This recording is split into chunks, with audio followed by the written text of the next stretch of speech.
Alhamdulillah kita panjatkan puji syukur kehadirat Allah Subhanahu wa taala karena berkat rahmat dan hidayahnya jualah sehingga malam ini kita dapat bersua kembali di Room Lontara 30. Juga tak lupa kita panjatkan dan kirimkan salam dan salawat kepada Nabi besar junjungan kita Muhammad Sallallahu Alaihi Wasallam karena beliaulah yang menjadi suri tauladan bagi kita semua. Dan pada kesempatan yang berharga ini, Lontara 30 di Room Webex akan dipaparkan materi tentang merancang PBM inovatif di masa Corona. Yang akan dibawakan oleh narasumber kita Pak Aries Eka Prasetya SPD MSI yang selama 2 jam ke depan akan bersama saya sendiri, Haja Zainab, sebagai host. Namun sebelumnya kita mendengarkan paparan materi dari beliau. Saya akan membacakan sedikit kurikulum vitae dari beliau atau narasumber kita malam ini, yaitu nama Aries Eka Prasetya SPD MSI, lahir di Surabaya 9 April 1982,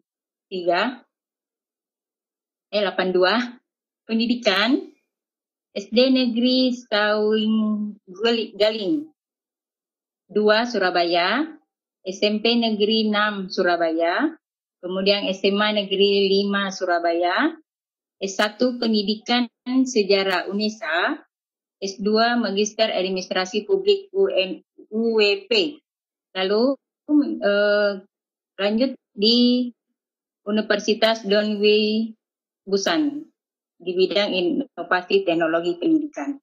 Adapun pengalaman beliau diantaranya adalah sebagai PNS di SMA Negeri 22 Surabaya sejak tahun 2007.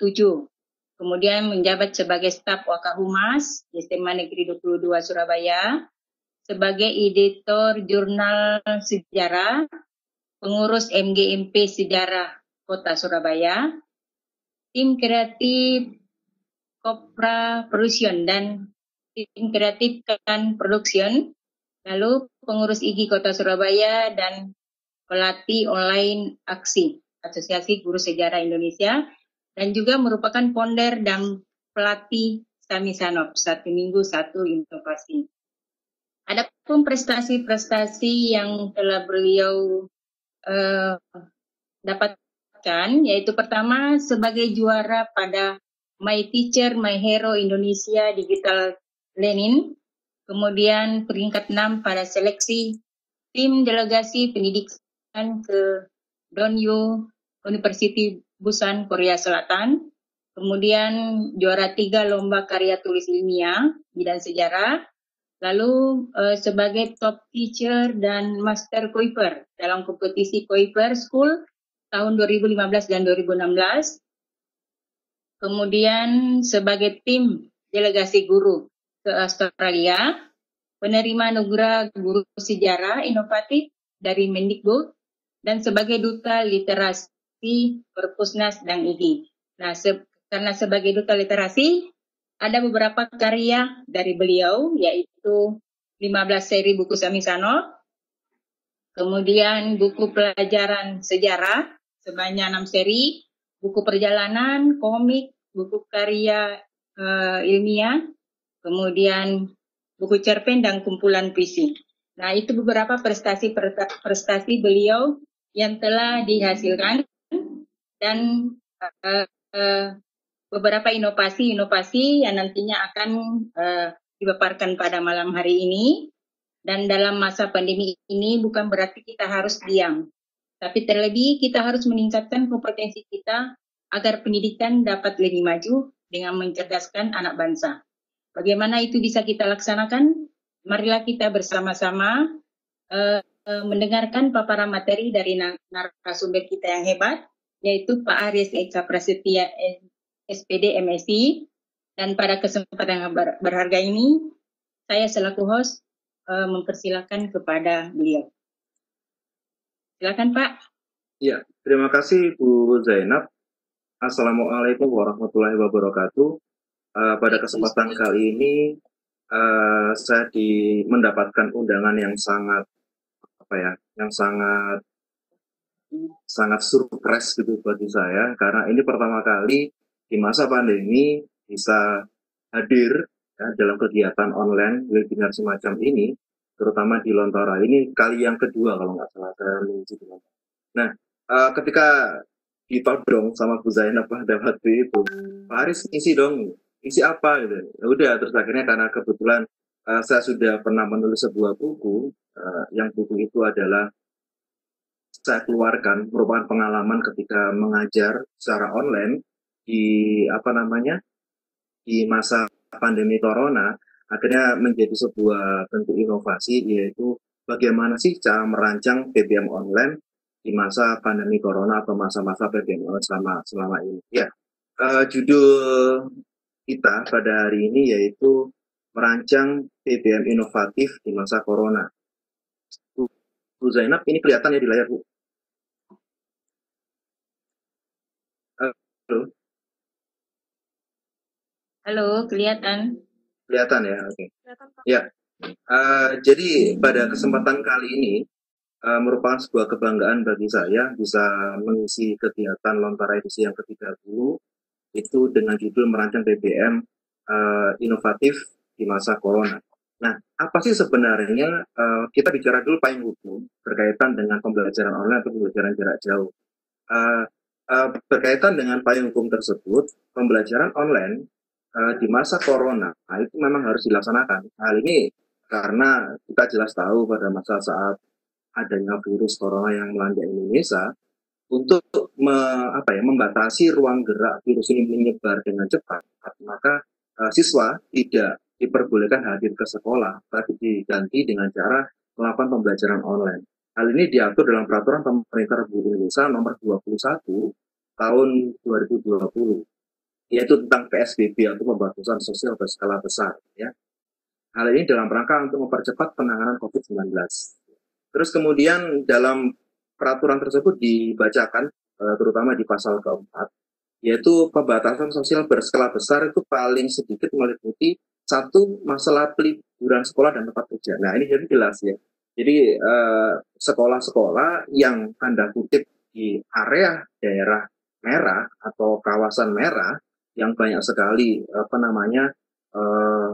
terjangkit pandemi corona ini diminta untuk diliburkan sementara. Dan untuk mengganti tersebut dilaksanakan dengan cara bagaimana? Dengan cara melaksanakan namanya pembelajaran online. Nah, untuk itulah dari pasal 4 ini dari PP atau Peraturan Pemerintah Republik Indonesia Nomor 27 Tahun 2020, kita jelas berarti pembelajaran yang dilaksanakan pada masa corona yaitu pembelajaran jarak jauh atau pembelajaran online. Nah, terus kemudian juga ada namanya Keputusan Presiden Republik Indonesia Nomor 11 Tahun 2020, yaitu tentang penetapan kedaruratan kesehatan masyarakat COVID-19.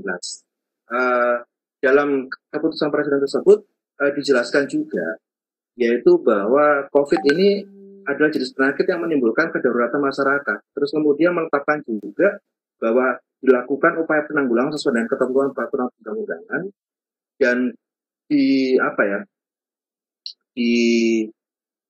diperkuat juga keputusan ini dengan keputusan Kepala BNPB Nomor 9A Tahun 2020 tentang penetapan status keadaan darurat bencana wabah penyakit akibat virus corona di Indonesia. Nah, hal ini akhirnya yang menyebabkan berakibat pada pembelajaran yang terjadi secara langsung di sekolah itu kan kutip harus dilaksanakan di rumah.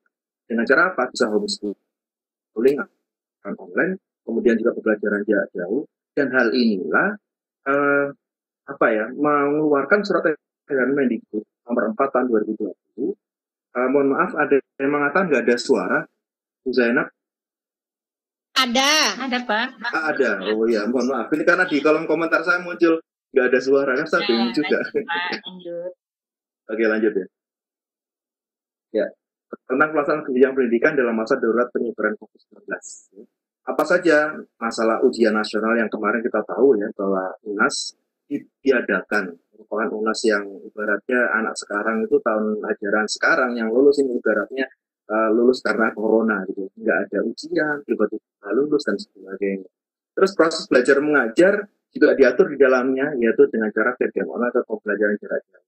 Ujian sekolah juga diatur, yang sudah melaksanakan ujian sekolah sebelum masa COVID atau masa corona tetap dijalankan, tapi yang ketika sudah masuk masa corona, ujian sekolah itu dilaksanakan secara online. Nah, hal ini juga berkaitan juga yang kemarin tadi saya sempat ngobrol juga sama PPH ya. Gimana di Bogor, gimana di Surabaya, gimana di Jakarta, apakah hasil rapot siswa diterimakan secara langsung kepada orang tua siswa atau secara online. Kebetulan di Surabaya karena memang masih wilayah merah, maka rapot-rapot tersebut itu diserahkan secara online. Ada yang wisuda, tanda kutip wisuda, penyerahan rapot itu pakai online gitu ya, kayak acara menggunakan Zoom atau mungkin Webex atau menggunakan aplikasi yang lainnya. Terus kemudian juga ada penyerahan rapot itu dengan membuka website sekolahan dengan mengisikan NISP dia, kemudian tanggal lahir, akhirnya apa bisa mendownload rapot siswa. Nah, hal ini yang akhirnya juga nanti di tahun ajaran baru yang insya Allah akan dilaksanakan pada bulan Juli. Nah, bagaimana dengan tahun ajaran baru? Nah, ini yang pertanyaan yang sangat sangat mendasar sekali. Di tahun ajaran baru ini nanti jelas yang namanya pembelajaran harus dilaksanakan secara online. PPDB-nya sudah berjalan secara online. Terus kemudian pertanyaan besar nanti ketika siswa sudah masuk sekolah, tidak masuk ke sekolah, tapi apa? Langsung pembelajaran secara online. Ini yang kadang-kadang harus diputar otak.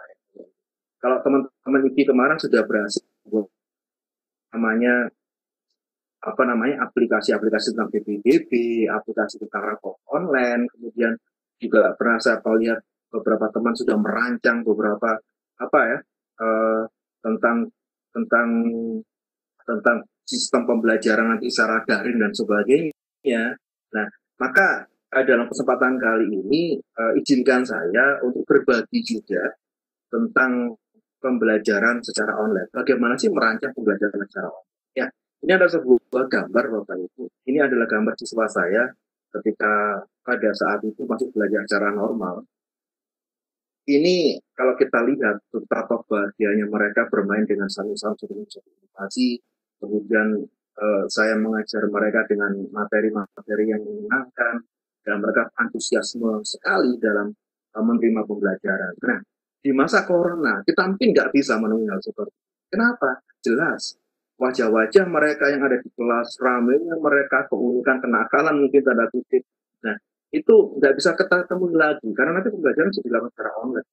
Nah, secara online inilah bagaimana kita bisa mengetahui sifat dan sebagainya. Apalagi dalam surat edaran Mendikbud tadi sudah dijelaskan bahwa pembelajaran nanti diupayakan kalau kita membaca surat edarannya dan termasuk penyederhanaan kadi-kadi tertentu, jadi nggak semua kadi nanti akan dibahas dalam pembelajaran online, tapi beberapa kadi dan pembelajaran tertentu yang berkaitan dengan sosialisasi tentang penanggulangan COVID dan sebagainya. Nah, untuk inilah ini sebuah kenangan ya, 2 bulan ke depan atau mungkin sampai dengan tahun ajaran perpindahan tahun-tahun 2021 kita nggak akan bisa melihat senyum di kelas seperti ini. Nah, maka dari itu mari kita sudah mulai siapkan bagaimana beradaptasi diri dengan sistem yang kita punyai untuk menciptakan pembelajaran online untuk mereka dengan cara online menggunakan Kulisis, menggunakan Zoom, menggunakan Webex. Nah, hal ini harus kita sudah mulai kita rancang mulai sekarang sehingga nanti ke depannya kita sudah siap. Kalau memang pada medium Maret kita dulu pernah langsung sekolah dilaksanakan di rumah gitu ya, atau secara online gitu. Kita masih kedandapan. Ada beberapa guru yang sudah siap, ada beberapa guru yang masih bingung. Bahkan tanda kutip ya kalau saya mengatakan ada guru yang hanya memberikan tugasnya cuma satu kerjakan LKS-nya sampai habis. Tuh. Ada juga yang mungkin yang masih beranggapan bahkan nanti akan masuk sekolah, jika beliau-beliaunya tidak mendesain pembelajarannya sampai akan kenaikan kelas sampai dengan ujian, tapi cukup masih tugas gitu aja. Nah, belum ada yang merancang bagaimana sih tatap muka secara online, bagaimana sih membuat perencanaan RPP secara online, kemudian bagaimana sih cara mengajar secara online, harus tatap muka atau mungkin hanya dengan menggunakan video atau mungkin mengirim e-book atau mungkin modul dan sebagainya. Nah, ini mari kita beradaptasi mulai sekarang, yaitu untuk menciptakan pembelajaran online yang menyenangkan. Ini Bapak Ibu pertanyaan sebelum kita melaksanakan pembelajaran secara online. Ya, yang harus kita pahami yang pertama adalah sudah baca belum petunjuk Menteri buat PBM daring masa corona. Seperti apa PBM daring masa corona?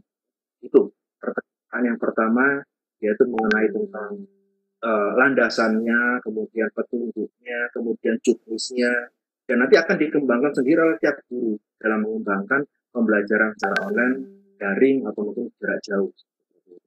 Terus pertanyaan yang kedua, sudahkah Bapak Ibu membuat RPP versi daring di masa corona? Sudah siap belum RPP-nya? Ya itu. Ya. Jadi ada yang mengatakan, RPP kan setahun tahun sekali bikinnya bikinnya 1 bulan untuk 1 tahun ya.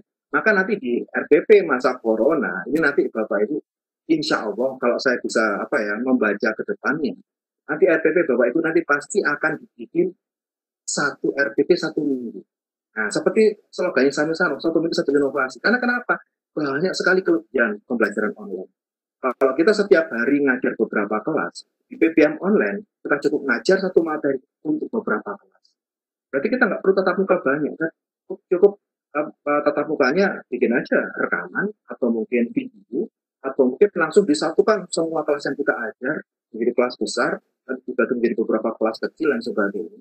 Bikin grup tertentu, sehingga sebenarnya kalau saya mengatakan Bapak Ibu, pembelajaran online ini adalah tanda kutip yang benar-benar pembelajaran. Kalau dulu ketika banyak guru yang kita ngajar dengan konvensional, itu RPP kadang-kadang tanda kutip bikin 1 bulan setahun, tapi kadang-kadang juga nggak dilaksanakan RPP-nya. Tapi ada juga yang malah RPP-nya siapa di copy, yang penting mengumpulkan RPP. Nah, nanti kalau di PBM masa PBM online ini, RPP ini jelas ya.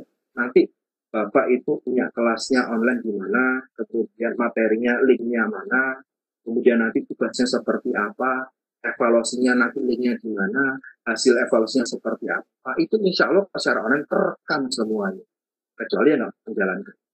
Nah itu. Nah jadi di sini kalau menurut saya pembelajaran online adalah benar-benar bentuk pembelajaran. Hanya sedikit ya yang mungkin kita nggak akan bisa mengetahui tentang pembelajaran online, mungkin sedikit kekurangan. Kita nggak bisa menilai sikap siswa.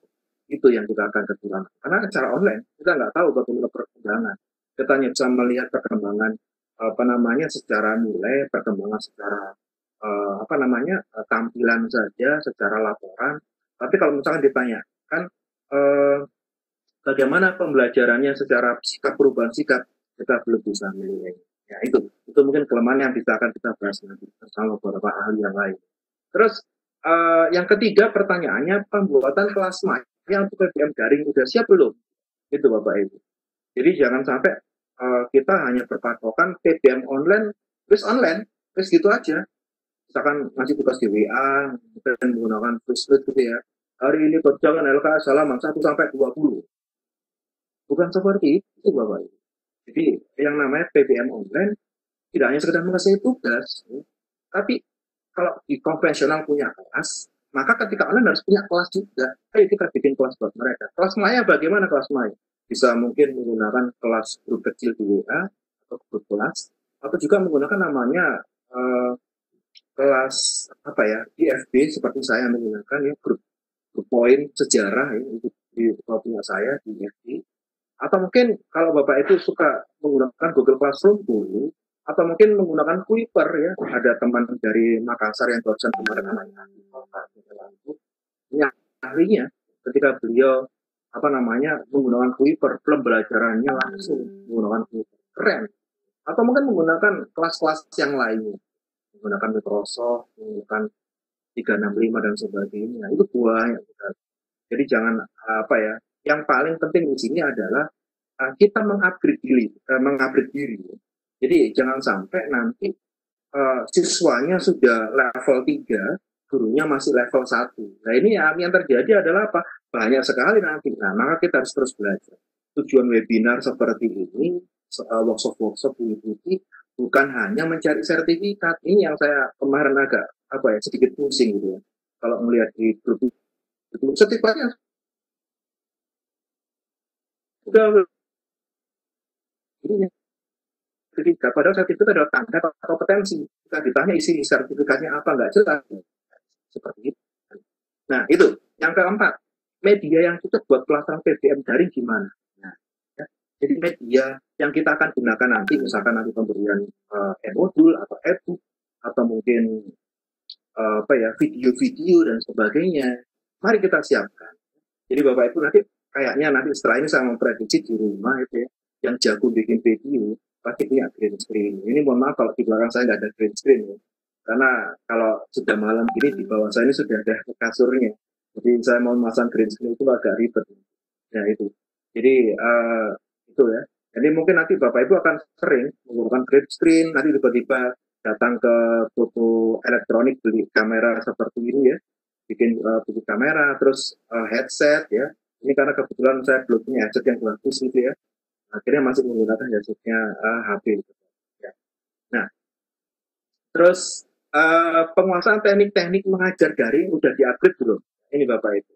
Jadi jangan nanti mengajar daring atau online sama seperti kita mengajar konvensional. Ya.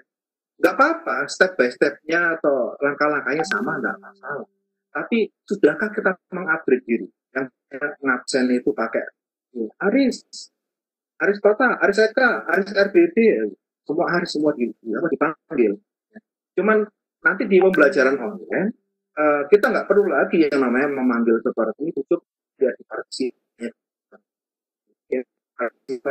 nanti laporan atau isi form untuk.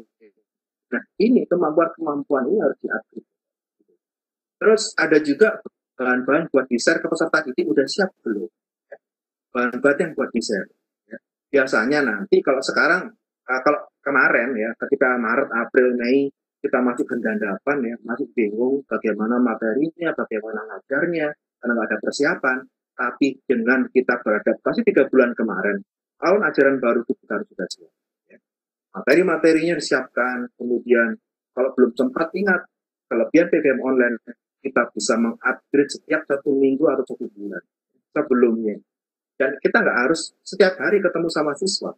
Bahkan nanti kalau saya memprediksi gitu, kurikulum di sekolah-sekolah pasti akan membuat yang namanya jadwal. Tidak seperti jadwal pembelajaran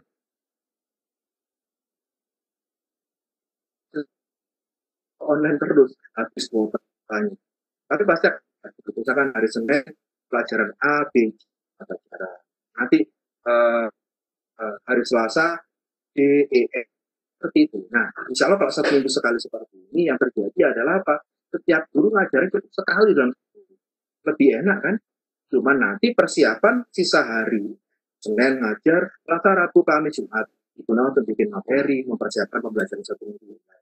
Nah, sama seperti 1 minggu 1 inovasi. Nah, terus sistem evaluasi untuk peserta didik sudah siap belum? Jadi nanti setelah kita melakukan sebuah pembelajaran, pasti ada namanya alat ukur, yaitu evaluasi. Apakah Bapak itu nanti menggunakan Google Form, atau menggunakan krisis atau apa, gitu. Apakah sudah siap? Terus kemudian sudahkah nanti sistem itu menguntungkan kita? Ya jangan sampai ada yang melaporkan mengerjakan gitu ya. Mohon maaf kalau saya melihat beberapa teman gitu. Ketika memberikan sebuah tugas, bikin soal IC, soal isinya difoto, kemudian dikirim lewat WA grup kelas atau jabri ke gurunya, kemudian gurunya harus mengoreksi satu persatu jawaban isi tadi. Terus setelah mengisi, yang memasukkan nilai gurunya juga di Excel sendiri di laptopnya dia. Nah, ini kan sangat nggak ya. Mungkin kalau kita secara melaksanakan tugas mendidik, is okay, benar. Tapi nggak efektif. Efektifnya bagaimana? Kita buang waktu mengoreksi satu persatu. Kenapa kita nggak bikin sistem? Soal dibikin ada kuncinya, ada scoringnya, Dengan nanti ketika sudah selesai siswa mengerjakan, muncul nilainya. Nilainya langsung di Excel, langsung diolah, selesai. Nah ini. Jadi ini harus mengupdate diri ya. Tidak lagi cara manual, tapi sudah menggunakan sistem.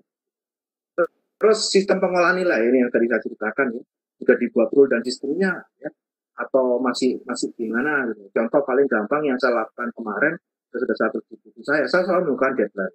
Homeschooling 1, nanti selesainya minggu depan, maka kalian dapat 2 nilai ini. Maka nanti kalau kalian nggak mengumpulkan, dikasih kesempatan 2 hari untuk mengumpulkan, kalau enggak ya berarti hangus. Nah, ini kan berarti ada ketakutan ya. Tapi apa? Ada keinginan siswa untuk menyelesaikan tugasnya atau mengumpulkan nilai. Nah ini semua ada rule-nya. Itu yang harus kita laksanakan. Nah, lanjut. Ini sebuah ungkapan dari saya. Mari kita mengawal semua inovasi dari mana. Tidak perlu tampil seksi untuk mencari sensasi. Mari berinovasi dan berkreasi, prestasi akan mengambil. Mari awal semua dari hati. Semoga Allah memberikan. Nah itu.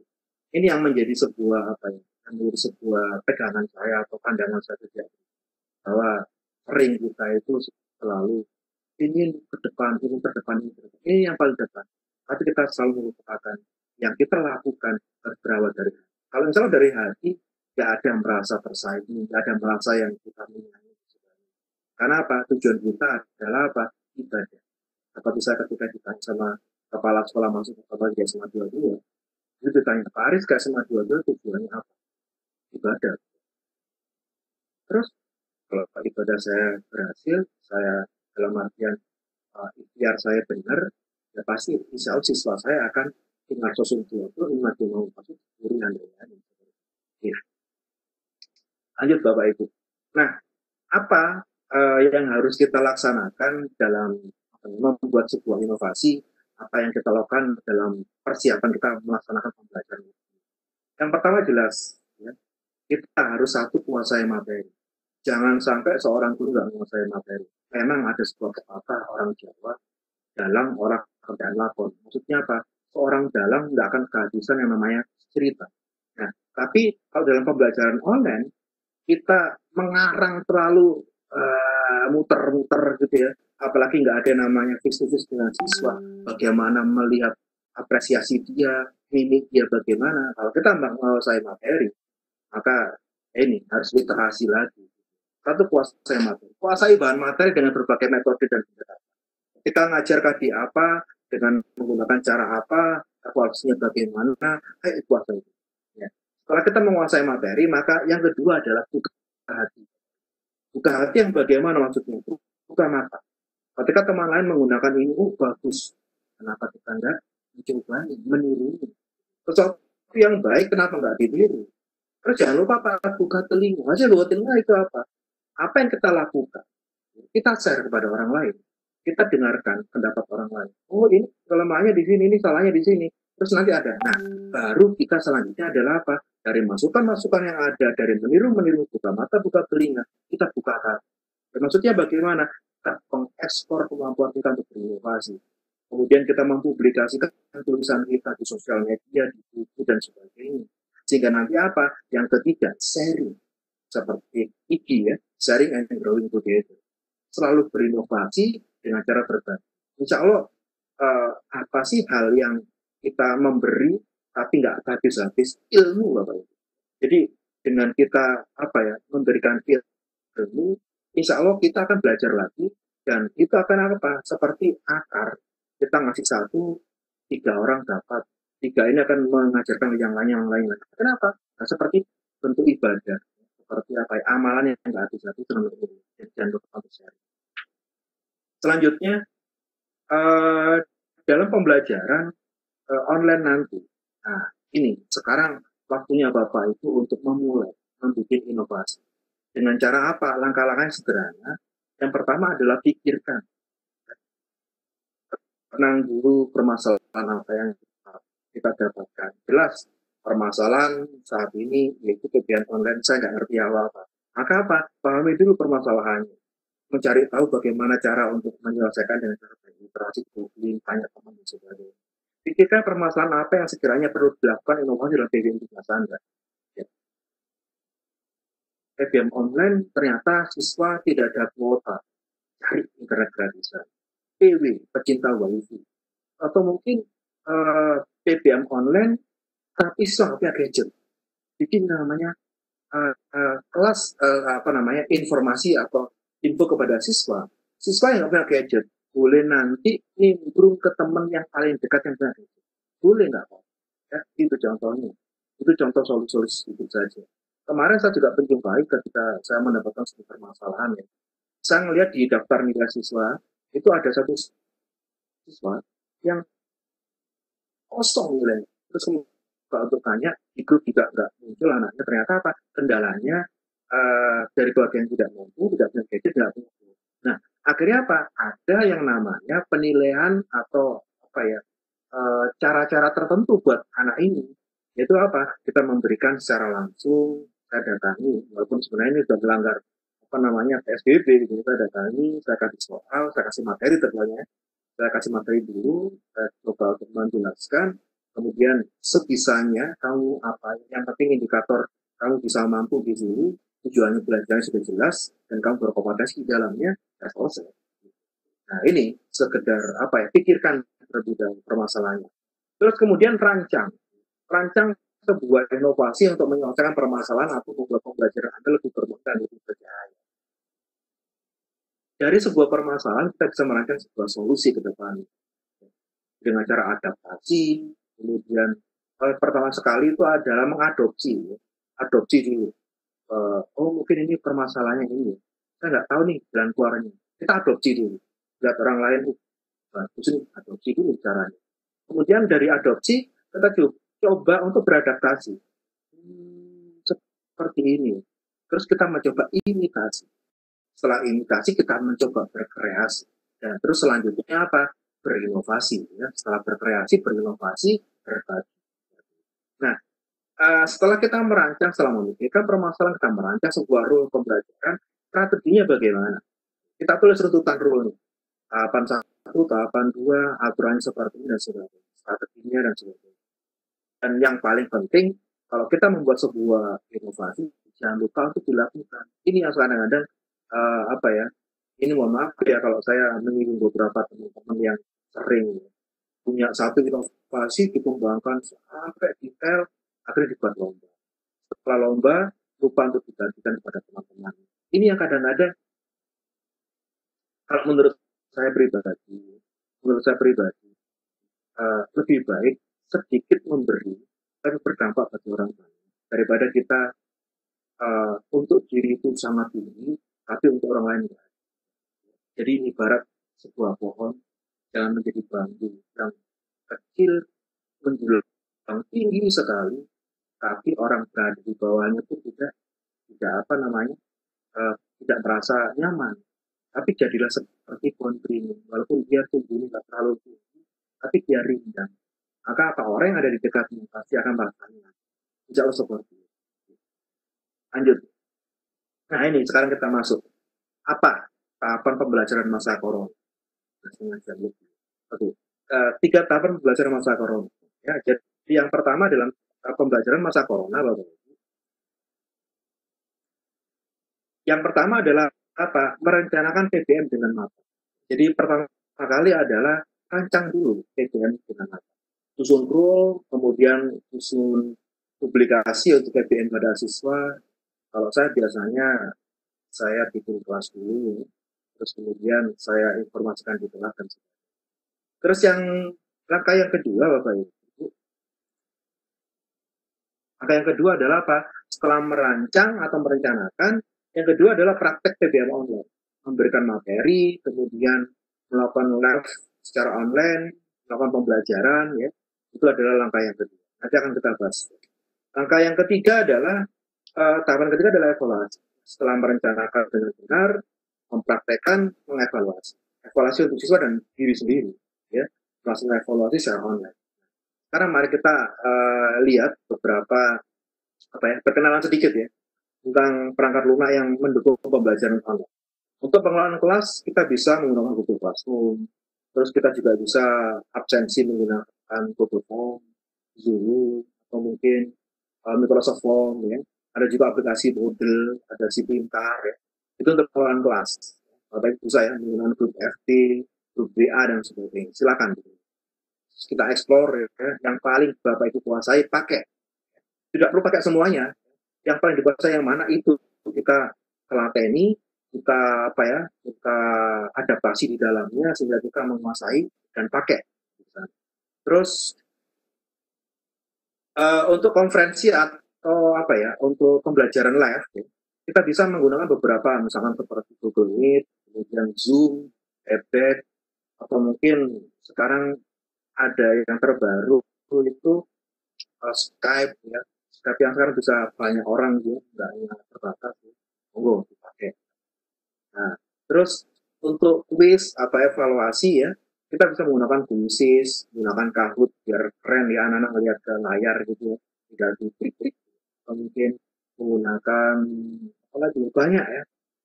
Jadi untuk materinya bisa menggunakan video atau mungkin menggunakan kemarin sudah diklat di Samisanov yaitu menggunakan video Protagon, Foki, terus Telegami, ya macam-macam lah. Kita bisa bikin sesuatu yang seru buat siswa. Belajar tetap menyenangkan lalu dari rumah. Untuk penyiaran ini ya tadi sebelum acara ini Lontara ini berjalan, banyak yang tadi ngomong StreamYard dulu. Nah, dalam penyiaran kita juga bisa, kalau hanya sekedar suara saja kita bisa menggunakan Anchor. Kemudian untuk penyiaran secara live kita bisa menggunakan nama StreamYard atau OBS dan sebagainya.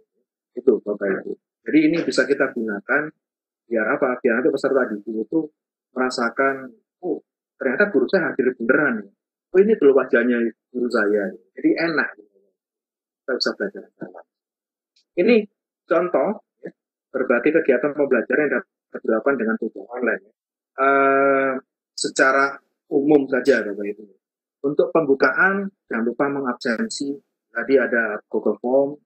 Kemudian bisa melihat kalau di Webex itu di partisipan atau mungkin nanti di laporan akhir Webex ada ya. Siapa saja yang masuk, siapa yang keluar. Pakai Google Meet malah kelihatan. Masuk jam berapa, keluar jam berapa itu kelihatan. Di Zoom juga ada. Cek persiapan dan pengedisian kelas. Di pembukaan ini absensi dulu, cek persiapan dan pengedisian kelas, apakah siswa sudah lengkap. Kalau misalkan enggak, gimana? Monggo nanti bisa dilaksanakan mandiri ya. Jadi Bapak Ibu harus sudah siap dengan BBM online di sesi pembukaan. Di kegiatan intinya nanti berikan stimulan dulu. Jangan langsung bertunduk di Harimau Surabaya. Jangan langsung itu tiba-tiba langsung ke materi. Walaupun tanda kutip ya bahwa 5-10 menit pertama itu adalah masa-masa otak menerima dengan gunakan stimulan untuk siswa itu akhirnya bisa membuat jembatan pikiran. Apa yang dia bayangkan dengan materi yang akan diajarkan itu nyambung. Itu ya. Melakukan data collection dan data processing di dalam kegiatan itu. Nah, sehingga ini sedikit kritik saja bagi beberapa yang menyelenggarakan panitia webinar ya terutama. Kita tahu bahwa kemampuan menangkap kita itu adalah unit-unit awal. Jangan sampai webinar itu menjadi yang namanya parade sambutan. Saya sering mengikuti webinar itu sambutan.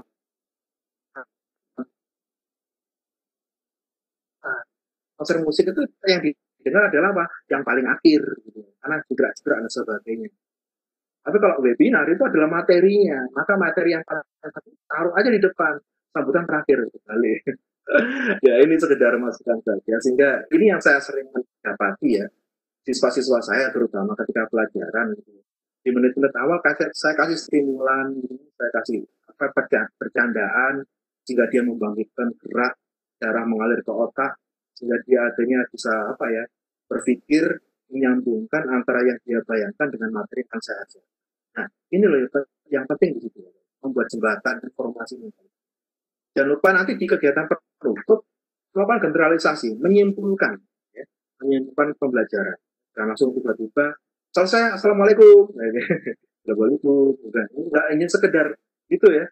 Walaupun kita tahu bahwa ada banyak kelebihan dan kekurangan menggunakan aplikasi live ini. Seperti Zoom ya, itu hanya 40 menit yang gratisan. Walaupun ada beberapa cara bikin aplikasi Zoom menggunakan email dari Amerika itu ya, yang menggunakan email sekolah dan sebagainya yang bisa sampai lama, tapi kadang-kadang ya ribet juga. Tapi intinya Zoom ada batasannya sampai 40 menit. Mungkin kalau yang gratisan sampai berapa jam seperti itu. Ya. Terus kemudian itu ya, ketika kita sudah siap untuk menutup, jangan lupa umpan balik dan evaluasi. Setelah menunjukkan, terus kemudian kita ngasih yang namanya umpan balik kepada siswa. Jangan lupa, ayo sama-sama yuk hari ini ada kuis lewat kuisis, nanti ditutup jam sekian ya, cepet-cepetan ya, langsung jalankan. Selesai kita tutup pembelajaran, mereka ngajarkan kuis, laporannya masuk ke Excel gitu ya. Itu sekedar kegiatan. Nah sekarang kita masuk Bapak Ibu untuk yang merencanakan PBM. Apa saja ya dilaksanakan dalam perencanaan PBM? Tadi yang poin pertama. Perencanaan PBM nanti Bapak Ibu, yang pertama adalah bikin kelas online atau grup kelas standar. Jangan sampai pembelajaran online pasang WA. Cuma bawa WA, ngomong ke ketua kelas. Tolong ketua kelas kerjakan tugas halaman sekian sampai halaman sekian LKS. Share ke kelasnya ya. Ini bukan PBM online. Ini namanya apa? Nitip tugas gak masuk sekolah. Ini kadang-kadang yang sering saya dapati gitu. Ya monggo. Setelah ini langsung bikin kelas online. Sudah tahu kelas berapa, segera bikin kelasnya. Misalkan kelas sejarah Paris gitu ya, tahun 2001 kan seperti itu. Nah, maka apa dibikin grup WA kelas atau Google kelas atau grup FB kelas dan sebagainya. Terus jangan lupa setelah kita sudah tahu siapa siswanya, masukkan ke kelas, ayo kita susun RPP. RPP-nya boleh yang satu lembar, boleh yang berlembar-lembar, terserah ya. Karena yang penting adalah esensinya, bukan bentuk RPP. Ini kadang-kadang agak tanda kutip itu agak bingung sama orang-orang. Ada brand terbaru RPP ini biru, tapi hanya meniru tapi tidak tahu esensinya. Terus kemudian ada RPP yang seperti ini, pas, tapi ketika ditanya apa isinya nggak tahu. Ya, sebenarnya RPP itu kan rencana pembelajaran kita, skenario kita. Nanti kita mau ngapain aja di RPP tersebut. Maka dalam RPP online, yaitu minimal tadi ada kegiatan bukanya. Kita melakukan materinya apa saja, penutupnya seperti apa, ceritakan saja. Ini pengalaman saya ketika dulu pernah ngajar di Busan International School. Setiap saya ngajar, itu yang terjadi adalah apa? Saya dikasih satu lembar, akhirnya dibiru, jadi RPP satu lembar. Enggak seperti itu. Ini satu lembar, kita disuruh menulis dalam tulisan tangan. Apa saja risk yang akan kamu lakukan dalam pembelajaran di kelas ini? Ya saya tulis dalam bahasa Inggris, bla bla bla bla bla bla bla. Pembukaannya begini, nanti saya pakai ini, terus saya ngajar seperti ini, evaluasinya seperti ini, saya tulis. Dan itu yang sebenarnya benernya seperti itu. Skenario itu dibikin sebelum kita tampil. Sama seperti film. Film itu dibuat setelah ada skenario. Skenario yang bagaimana? Yang sudah fix, dibikin film. Sama ketika mau tayang, ya bikin aja. Kan tidak mesti ya. Pembelajaran itu akan selalu mengulang sama seperti itu. Nah, sekarang kita jumpai saat ini di RPP itu yang ada adalah apa? RPP sama terus, metodenya diskusi kelompok, kemudian nanti metodenya nonton video. Yang paling sering saya lihat itu adalah diskusi kelompok 5M ya, mesti itu ini mesti itu. Nah, coba kita bikin sesuatu yang inovasi. Memang ini agak sedikit nyeleneh ya, tapi dalam PBM online yang terpenting adalah pembelajaran itu tetap berjalan, bukan masalah administrasi tetap, tapi pembelajaran yang lebih merubah paradigma siswa yang lebih tinggi. Terus sosialisasi. Setelah kita siap semuanya, jangan lupa untuk mensosialisasikan. Rencana sudah sip, kelas sudah beres, RPP beres, tapi lupa sosialisasi. Ini ibaratnya kita siap perang, tapi nggak tahu jalannya mana. Nah, jadi jangan lupa men-share rule aturan di depan. Ibaratnya ini jam kabul kita pada siswa. Nanti pembelajaran online kita mulai setiap hari ini jam sekian sampai jam sekian. Nanti kita akan melakukan tit. Jika tidak tit, kalau iya tit. Itu rule-nya harus jelas. Sehingga nanti yang terjadi adalah siswa itu sudah paham dengan aturan, mengikuti dengan enjoy, dan akhirnya dia bisa berstrategi juga di dalam. Nah, ini contoh dalam pembukaan ya. Ini hanya sekedar contoh saja untuk pembukaan. Jadi nanti bisa absensi dengan menggunakan Google Meet. Ini yang pernah laksanakan juga. Kemudian link dari Google Meet diletakkan dalam timeline postingan di Google Classroom sehingga nanti mereka bisa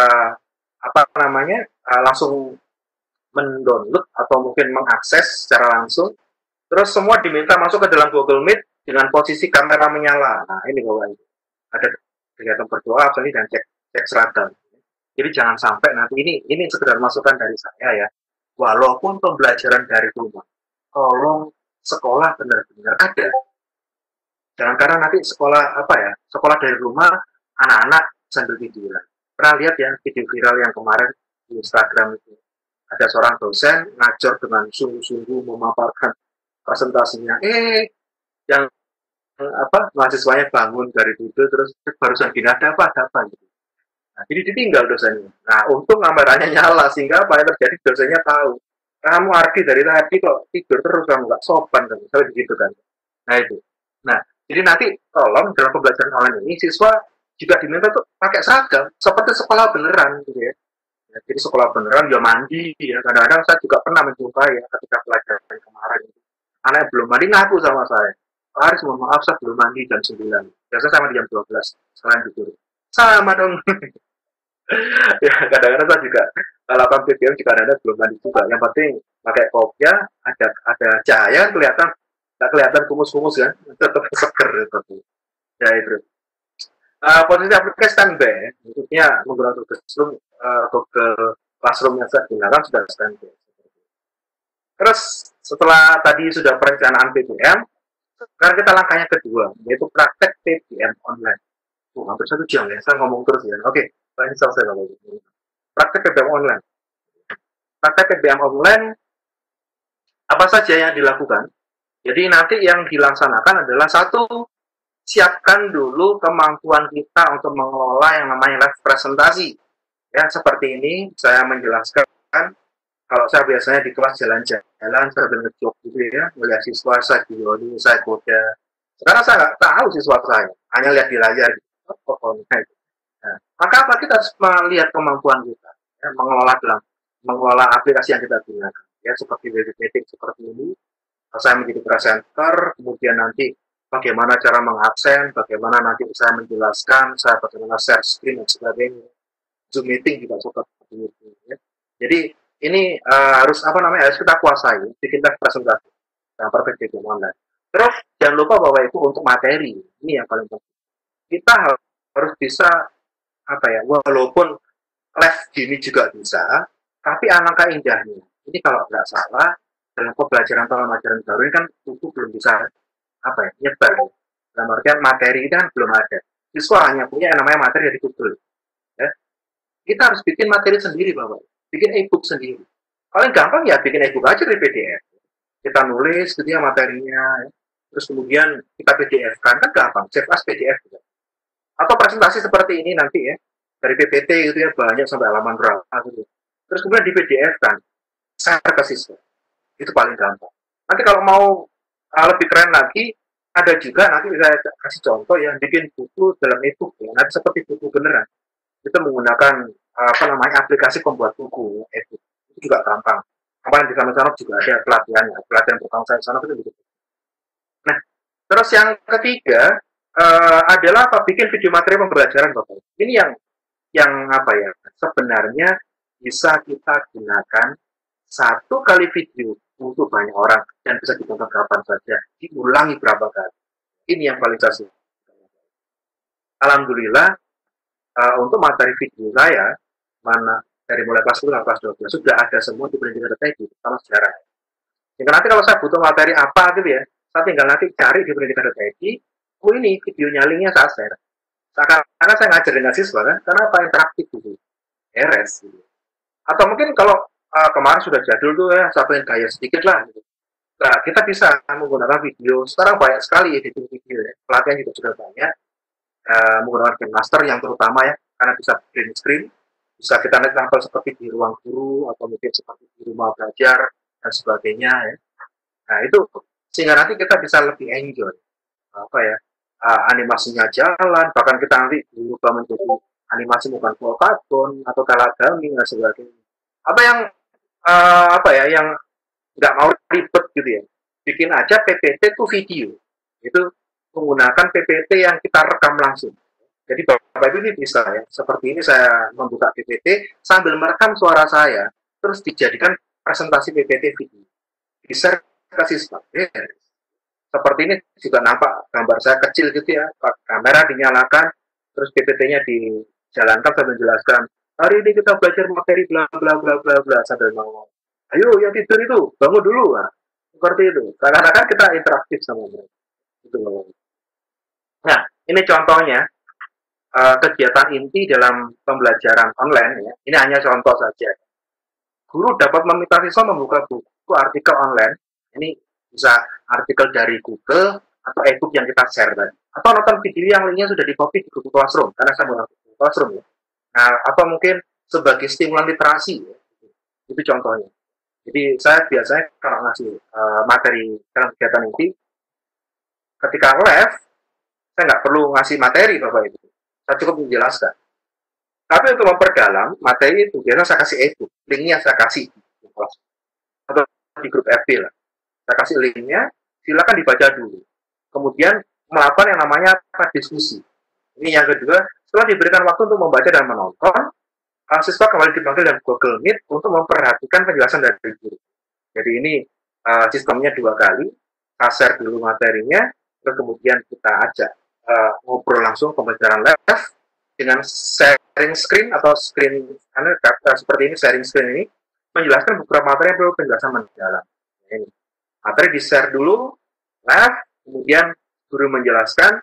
Bila didengarkan menjelaskan, siswa merasa sudah bosan, bisa memberikan selingan berupa game, kemudian ini saya kasih contoh senam dingin yang kemarin gitu, permainan apa gitu, sehingga nanti mereka nggak bosan.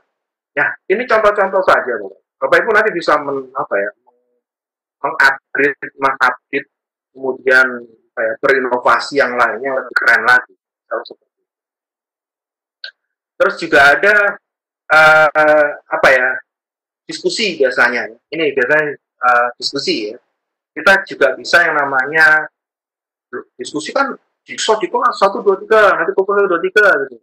Atau pukul 2, 3 gitu. Nah, di Google Classroom juga bisa, di Zoom juga bisa, diskusi menggunakan live Zoom juga bisa. Kita bagi kelompok-kelompok kecil, di Webex juga bisa. Nah, ini nanti materi-materinya kita sudah serahkan ke siswa, kemudian sudah kelompok kita bikin, kemudian mereka bikin kelompok kecil tadi, kita masukkan ke kelas-kelas kecil tadi. Ya memang agak ribet untuk kelas-kelas kecil seperti ini. Tapi di situ nanti mereka bisa diskusi sendiri, kemudian memecahkan permasalahan sesuai dengan materi yang kita berikan. Nah, ini contoh ya. Jika kemarin saya men-share materi tentang organisasi pergerakan. Apa yang kamu bahas di dalamnya, jadi nanti saya sudah kasih materinya semua tentang organisasi, awal-awal saja ya, tentang apa sih pergerakan nasional, organisasinya apa, perjuangan seperti apa. Terus kemudian di dalamnya saya minta bikin profil organisasi menggunakan namanya infografis. Nah, kelompok 1 bahas tentang Budi Utomo, kelompok 2 syarikat Islam dan seterusnya. Nanti akhirnya mereka diskusi di kelompok kecil tadi. Akhirnya apa? Setelah diskusi mereka mengetahui profilnya dari materi yang dia baca. Akhirnya bikin namanya infografis. Itu contoh-contoh saja. Nah, ini yang ketiga adalah evaluasi online. Ya. Apa saja yang dilakukan dalam evaluasi online? Nanti siswa itu bisa melakukan yang namanya pembelajaran. Setelah pembelajaran adalah evaluasi. Evaluasi yang kita bikin bisa dari Google Form ya. Bikin soal pilihan ganda, kemudian jangan lupa notifikasi Nah, ini Bapak sekedar tips saja. Kemarin sudah heboh ya, beberapa trainer Samisanov, termasuk mungkin Pak Respato sudah tahu juga. Dan teman-teman yang lainnya yang sering update masalah inovasi. Token yang di-share untuk Google Form atau mungkin untuk kuis-kuis yang lainnya yang harus masuk token dan sebagainya. Ini bisa kita ketahui loh, selama Google Form-nya terbuka. Jadi Bapak Ibu nanti yang masih bingung-bingung dengan itu, silakan googling ya, di YouTube banyak gitu. Jangan sampai Bapak Ibu nanti bikin soal, entah itu di Microsoft Form atau mungkin Google Form atau menggunakan Moodle dan sebagainya, itu nanti terbuka terus. Ya. Jadi usahakan nanti respon itu dibuka tutup sesuai dengan jamnya. Nanti soal itu nggak bocor dulu, apalagi kalau itu soal itu hanya untuk kelas tertentu gitu. Terus kemudian sama dengan kelas yang ini dan sebagainya nanti diulang lagi. Jadi apa ya kita mempermainkan waktu saja. Jadi kita nanti ketika kegiatan mengerjakan respon dibuka, itu kalau sudah selesai respon ditutup kembali. Dan sampai dibuka terus. Termasuk kuisis ya kemarin yang apa ya ngobrol bahkan komplain dengan saya waktu itu, Kak, kuisis ini anak-anak bisa mengerjakan 2 kali ini. Kalau itu dikerjakan menggunakan homework atau pekerjaan rumah, ada waktu misalkan sekitar 2 jam atau 1 hari bahkan. Maka nanti soal itu, siswa bisa kasih pancingan Bapak Ibu.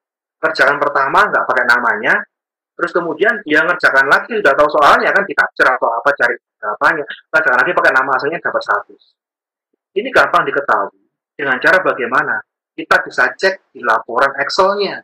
Di kuisis kan pasti nanti hasil akhir ada laporannya. Kan sudah jelaskan kemarin waktu pelatihan. Yaitu apa? Kita lihat saja perangkat yang digunakan sama enggak. Walaupun nama berbeda perangkat sama, mencurigakan. Terus waktu mengerjakan, mepet tidak. Ketika waktu mengerjakan mepet, mencurigakan. Terus mereka main grup enggak. Sekarang ini banyak ya yang namanya aplikasi game. Biasanya sering yang namanya game online bareng-bareng, nonton bareng-bareng, Bapak Ibu. Itu layarnya bisa di-share gitu. Ini saya ngerjakan kuis ya. Mereka dapat kerjakan akhirnya tahu, oh ini jawabannya ini gitu. Ini ya, jadi kita harus mengupdate juga kemampuan kita melihat anak siswa kita. Ya saya sedikit kemarin agak mohon maaf kalau saya sedikit tidak percaya dengan hasil ujian online. Karena kenapa? Mereka ngerjakan di rumah, kita nggak mengawasi. Yang terjadi adalah apa? Ada yang jujur ya jujur, ada yang curang ya bukan, nah seperti itu. Itu ya. Nah, terus yang kedua, penugasan. Evaluasi selain bikin soal langsung, dari PR bisa, live quiz juga bisa, kemudian juga bisa menggunakan penugasan pada siswa bawah. Ya. Ini tentu menyesuaikan materi atau tujuan pembelajaran. Tidak semua materi harus masuk puas. Terus yang ketiga adalah mengolah nilai dan publikasi. Ini yang kadang-kadang kita itu merasa sudah selesai gitu ya, tapi bingung nilainya diapakan. Maka ayo kita olah nilai. Kalau kita menggunakan Microsoft Form, Google Form atau Quizzes, itu laporannya bisa di Excel kan. Kalau Excel nanti dimasukkan rumus jadi nilai. Terus jangan lupa nilai-nilai publikasikan. Ada yang sering ya, mohon maaf kalau saya. Ini mungkin kita beda pandangan. Kalau saya ada ulangan, berapapun nilainya, saya selalu share. Untuk apa? Satu, kalau anak itu pintar, nilainya bagus, sebagai apa namanya acuan buat siswa yang di bawahnya biar bisa lebih baik daripada anak yang buat yang tidak bisa, kurang, dia terpacu untuk memperbaiki diri. Akhirnya apa? Namanya berikut, atau mungkin dia belajar sesama teman. Nah ini Bapak Ibu. Nah, sedangkan ini saya dapat menyimpulkan dari PBM online masa corona secara umum dapat dilaksanakan jika mempersiapkan satu, direncanakan dengan persiapan pembuatan rule dan aturan yang jelas. Yang kedua, memilih sarana atau media online yang paling dikuasai. Jangan sampai kita elok-elok kontrol, ikut-ikut teman, tapi kita nggak menguasai, akhirnya belepotan di tengah-tengah. Yang paling dikuasai, insya Allah itu sudah bagus, jalankan. Kalau sudah berhasil, besok belajar, cari media yang lainnya, agar dikuasai dulu. Yang ketiga, tetap menyampaikan materi bisa live atau via video atau via e-book dan sebagainya. Jadi nggak ada lagi, nanti di tahun ajaran baru, guru hanya posting ke ketua kelas. Ayo sampaikan ke siswa kelasku ya, kerjakan LKS selama sekian. Ini tahun ajaran baru. Kecuali ibu yang bikin LKS-nya sendiri. Terus, memberikan tugas yang bisa diselesaikan mandiri di rumah. Jangan bikin tugas berkelompok, kecuali diskusi kelompok. Diskusi kelompok via Zoom, via Webex, via Google Meet, macam-macam ya. Google Classroom bisa. Tapi kalau bikin tugas, itulah sebuah ornamen atau karya dengan kelompok Anda. Ya, siswa pasti akan berkumpul. Ya. Kalau berkumpul, nah terus ngapain kita melakukan namanya pembelajaran online kalau dia akhirnya nanti berkumpul? Tapi apa bikinlah sebuah tugas yang dia bisa ngerjakan sendiri di rumah, mungkin dibantu sama keluarga di rumah sehingga terjadi namanya apa, simbiosis di dalam seperti itu. Terus yang kelima, mengevaluasi dengan tes atau penilaian yang tertentu. Bapak Ibu nanti tadi sudah saya beritahu ya, bisa pakai telepon, tulis dan sebagainya. Nah, ini Bapak Ibu kurang 5 menit ya. Nanti kita akan melakukan tanya jawab sampai waktu habis. Semoga nanti saya bisa jawab juga. Ini beberapa contoh pembelajaran yang saya laksanakan kemarin mulai bulan Maret sampai bulan Mei. Apa sih contoh sosialisasi pada siswa PBM online yang kemarin? Ini contohnya. Jadi ketika saya awal sekali bikin PBM online, saya selalu bikin seperti ini. Bikin flyer, ya. Walaupun ini flyernya opas ya, ngambil dari my poster. Poster apa ya, ada website-nya. Tinggal ganti nama-nama, tulisan-tulisan aja. Jadi ini disosialisasikan dulu ke grup kelas, atau grup FB atau grup WA gitu. Sehingga nanti siswa tahu rule-nya seperti apa. Sehingga nanti yang belum tahu gitu ya, sharing ke temanmu, nanti dapat poin. Wah, rame dia sharing. Terus juga ada sosialisasi juga yang saya laksanakan. Ini contoh seperti ini. Nanti pertemuan kelima dilaksanakan pada 3 April mulai jam 8. Apa yang dilaksanakan? Sharing materi with e-module. Ini saya sharing e-module saya bikin. Kemudian beraksi menggunakan infografis. Jadi setelah mereka baca e-module, kemudian memahami materi, kemudian dia akhirnya bikin infografis. Ya, yang saya kasih tadi. Terus nanti kuisnya ngerjakan pakai Twitter School. Keren. Terus nanti jangan lupa melaporkan via status FB. Jadi mereka melaporkannya, saya sudah bikin, dia menceritakan Bapak Ibu. Sehingga nanti setiap homeschooling pertemuan sekian, itu dia punya arsipnya sendiri. Tujuannya apa? Nanti kalau ditanyakan, mana portofolionya? Tinggal dilihatkan saja di status FB itu. Sudah banyak di contoh-contoh di Facebook saya ya. Kerjaan-kerjaan siswa yang bagus pasti saya posting ulang di status saya. Nah, ini juga melaksanakan diskusi online homeschooling story. Ini dilaksanakan Jumat kemarin. Ini via Zoom. Jadi diskusinya ini mereka saya bikin kelompok-kelompok kecil di dalam Zoom. Kemudian saya sudah kasih materi di awal. Kemudian mereka mendiskusikan, saya masuk ke kelompok kecil. Terus saya pantau, apakah jalan, apakah cuma diem-dieman, atau sudah share-share screen-nya masing-masing gitu. Itu saya nilai. Itu contohnya. Itu untuk diskusi online melalui Zoom. Terus juga saya juga pernah sharing-sharing ini ya, bikin vlog. Nah, ini bikin vlog. Vlog itu apa? Jadi dia nanti di rumah bikin tugasnya adalah nge-vlog. Itu yang dilakukan tentang pendidikan Jepang. Ini contoh aja pendidikan Jepang di Indonesia. Dia sambil memahami modul yang sudah saya berikan. Terus kemudian dia menceritakan kembali menggunakan vlognya. Sebisanya. Nanti dia dipakai KineMaster atau mungkin aplikasi yang dia kuasai ya, terserah ya. Dan nanti dilaporkan juga melalui yang namanya Facebook seperti tadi untuk portofolio dia. Jadi keren-keren vlognya anak-anak itu. Bahkan editingnya dia ketika bikin vlog keren, saya kalah. Ada yang pakai openingnya kayak film gitu. Terus dikasih meme-meme yang lucu. Kemudian ada yang sampai kalau salah seperti itu banyak sekali, keren. Terus juga saya ini yang kemarin bikin terobosan. Saya pertama kali ini bikin live absensi. Saya dulu bingung absensi kalau pakai Google Form, saya nggak tahu anaknya itu ngisi link doang atau gimana ngisinya atau gimana gitu. Sehingga saya punya terobosan pada saat itu, absensi cuma 10 menit. Dengan cara apa? Langsung masuk ke Zoom, linknya sudah saya share di PowerPoint. Mereka masuk dengan posisi harus hadir dan wajib kamera dinyalakan, walaupun mikrofon nggak nyala. Terus kemudian saya capture. Oh ini keren loh. Bahkan mereka sebelum absen itu udah ngobrol duluan di room Zoom itu. Rek, apa kabar ya? Gak metu tau, tuanya gitu, rame. Terus akhirnya dalam hitungan ketiga semua angkat tulisan hadir, Pak Aris capture 1, 2, 3, cekrek, saya capture. Terus di halaman berikutnya saya capture. Akhirnya ada anak yang nggak masuk ya, saya tahu. Itu ide saja waktu itu. Gimana ya absennya? Apa absen isi form atau apa? Ternyata dengan cara seperti itu lebih seru. Ini juga bagaimana sih untuk share materi atau penugasan dalam metode online. Ini contoh Bapak. Contohnya ini vlog history yang tadi saya ceritakan tentang pendidikan Jepang. Nah, jadi ini salah satu tugas yang dibikin sama siswa, yaitu bikin vlog history yang menceritakan pemahaman dia tentang Jepang. Bikin vlognya nggak boleh keliling luar rumah, sekitar rumah. Ada yang bangun tidur gitu, ternyata, teman, kamu tahu tentang Jepang nggak? Terus ke kamar mandi.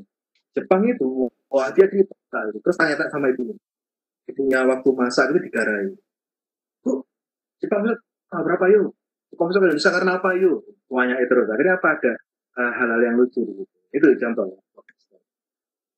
Terus kemudian ada juga penugasan bikin infografis ya, ini tadi ya contohnya ya.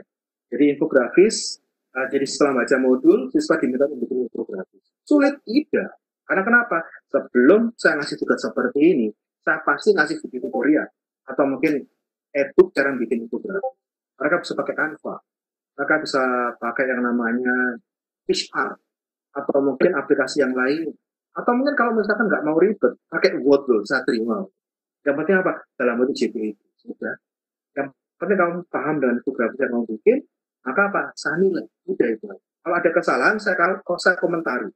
Kebetulan infografis ini di-upload ke Padlet, yang akhirnya di Padlet itu saya bisa komentar, sekolah bisa melihat juga, dan bisa, itu apa ya? Atau komentar naik seperti itu. Jadi seru. Nah, ini sistem evaluasi.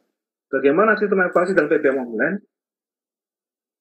Ada beberapa yang saya laksanakan Bapak Ibu. Yang pertama adalah UH bab 2 menggunakan live quizzes at home. Jadi nanti live quizzes ini tidak PR ya, tapi langsung saya infokan di grup kelas. Kuis hari ini dilaksanakan mulai jam, itu sudah kelihatan ya, jam 8. Ya. Kemudian berakhir jam 9. Maksudnya bagaimana?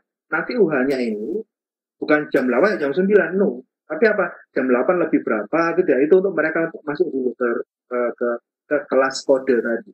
Sudah siap? Sudah ada namanya, Pak, kurang 2 ini Pak. Kamu tunggu dulu temanmu. Terus lo masuk, sudah beres, kita mulai klik, ting, jalan. 5, 4, 3, 2, jalan. Wow. Ini nggak akan mungkin dia, jatuh-jatuhan. Seru. Terus kemudian sudah selesai, akhirnya mereka pasti ada dapat nilai kan, gitu kan. Bener berapa, kemudian progresnya berapa persen, terus kemudian nanti saya laporkan nilai dalam bentuk Excel. Beres. Ya, itu. Khusus. Terus kemudian ada juga koreksi online. Nah, ini Bapak Ibu.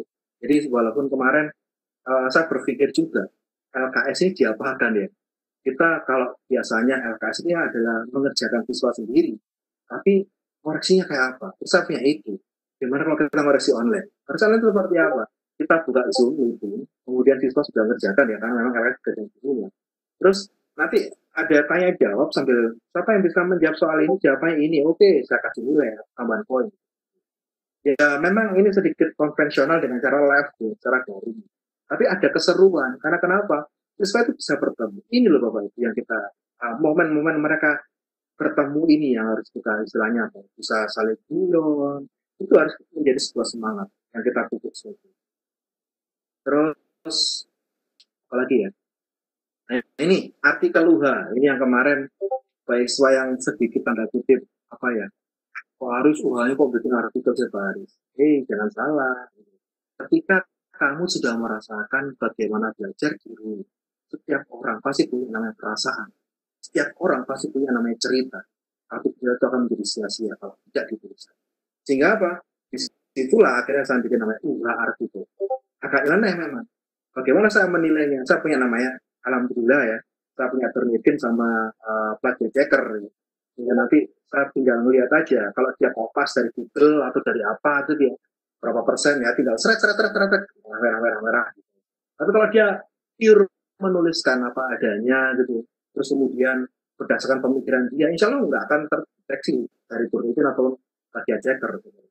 Nah, kali inilah yang kemarin alhamdulillah Bapak Ibu, dari UH artikel inilah saya akhirnya bisa mengeluarkan satu buku, yaitu apa? Buku semester 14. Aku senang belajar sejarah. Nah, itu. Jadi semua pasti ada hikmahnya. Terus juga ada yang ini. Kemarin juga kita kerjasama bersama pendidikan.id, karena kebetulan saya juga ambasador pendidikan.id, karena waktu itu bikin video banyak tentang sejarah ya, mulai kelas 1 sampai kelas 12, maka saya dikasih akun, itu akun bikin soal sendiri di Kipin ya, Yos Pintarnya pendidikan.id. Itu siswa mengerjakan, jadi ini aplikasinya bagus ya.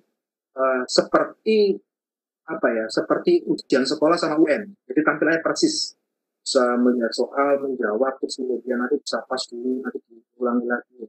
Berdasarkan token juga masuknya, email tertentu juga, sehingga itu akhirnya apa, membuat siswa seakan-akan dipersiapkan untuk ujian sekolah maupun ujian nasional. Juga ada penilaian performan, ini Bapak Ibu, diskusi panel lewat Zoom. Jadi saya membagi kelas menjadi kelas pro, kelas kontra, saya kasih sebuah permasalahan di tengah-tengah, mereka akhirnya berdiskusi, nanti akan saya tengahi, kemudian saya nilai performa. Bagaimana dia menyampaikan pendapat, bagaimana dia mempertahankan argumentasinya, bagaimana dia menangkal atau mencekal pendapat orang lain, itu ada draft penilaian. Ini yang saya lakukan kemarin. Nah, ini ya, siswa tetap antusias dalam belajar, senang belajar, ada namanya kuis. Apa kuisnya? Contohnya ini Bapak Ibu. Ini kuisnya tentang kuis ngapain sih?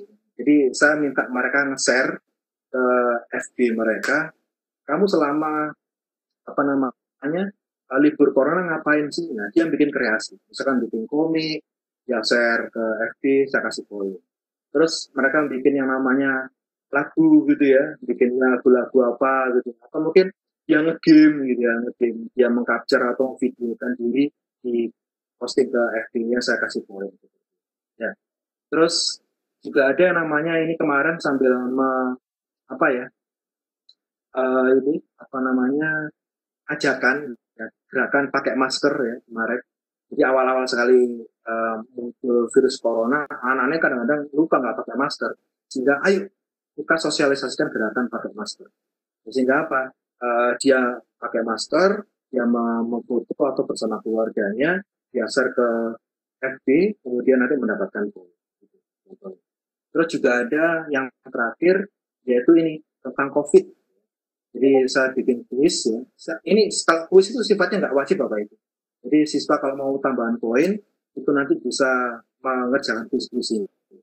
Jadi dia ini contoh, kemarin ada yang sudah saya posting ke Instagram saya, itu bikin kartun tentang COVID. Terus juga bikin meme lucu tentang COVID. Terus apa ya, sharing-sharing tentang COVID ya. Terus kadang-kadang ngelawak tentang COVID juga ada. Kanal COVID juga ada. Ini semua adalah bentuk-bentuk kreasi, saya selalu menghargai. Ini yang dikenal dengan istilah sistem poin. Apa itu sistem poin? Jadi poin-poin yang didapatkan sama siswa, kuisnya banyak sekali di grup poin itu. Nanti kalau siswa mendapatkan nilai yang cukup, poin-poin ini nanti bisa ditukarkan. Ada kriteria tentunya ya. Misalkan UH 200 poin, UTS berapa, nanti tugas berapa, itu ada. Nah, mereka mengumpulkannya ya pelan-pelan, seperti ada quiz, mungkin sharing ya, itu nanti dapat poin, nanti ditukar. Nah, ini keseruan-keseruan ini harus kita ciptakan. Baik, itu pemaparan dari saya. Mohon maaf kalau panjang ya, hampir 1 jam lebih. Selanjutnya saya serahkan kembali kepada Bu Hajat Zainab untuk dikembalikan ke materi atau ke acara tonton. Terima kasih. Assalamualaikum warahmatullahi wabarakatuh. Ya, terima kasih Pak Aries atas paparan materi tentang merancang PBN inovatif di masa corona. Sangat menarik dan sangat luar biasa, penuh dengan inovasi yang bisa kita gunakan nantinya pada PBN. Namun terlepas dari itu, tentunya Bapak Ibu yang hadir di ruang WebEx ini, tentunya ada beberapa hal yang menjadi pertanyaan kita semua. Untuk itu kita masuk kepada sesi tanya jawab. Kita mulai bagi yang resen.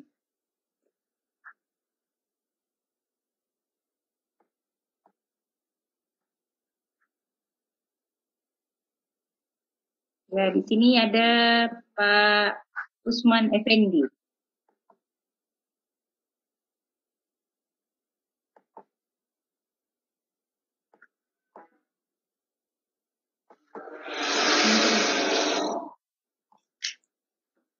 Bun? Halo? Ya, Bumi.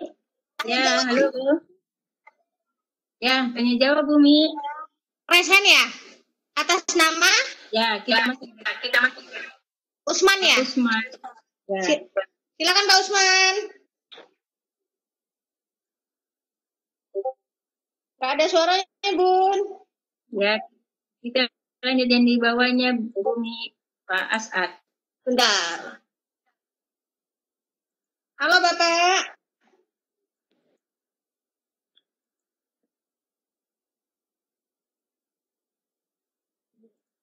Gak ada suaranya.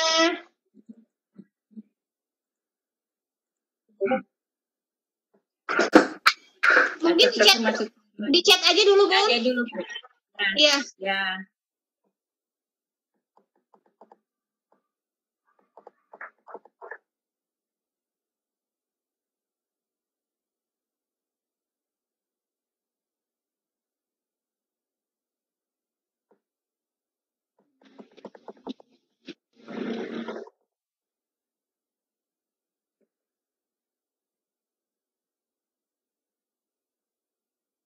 Silakan, Bu.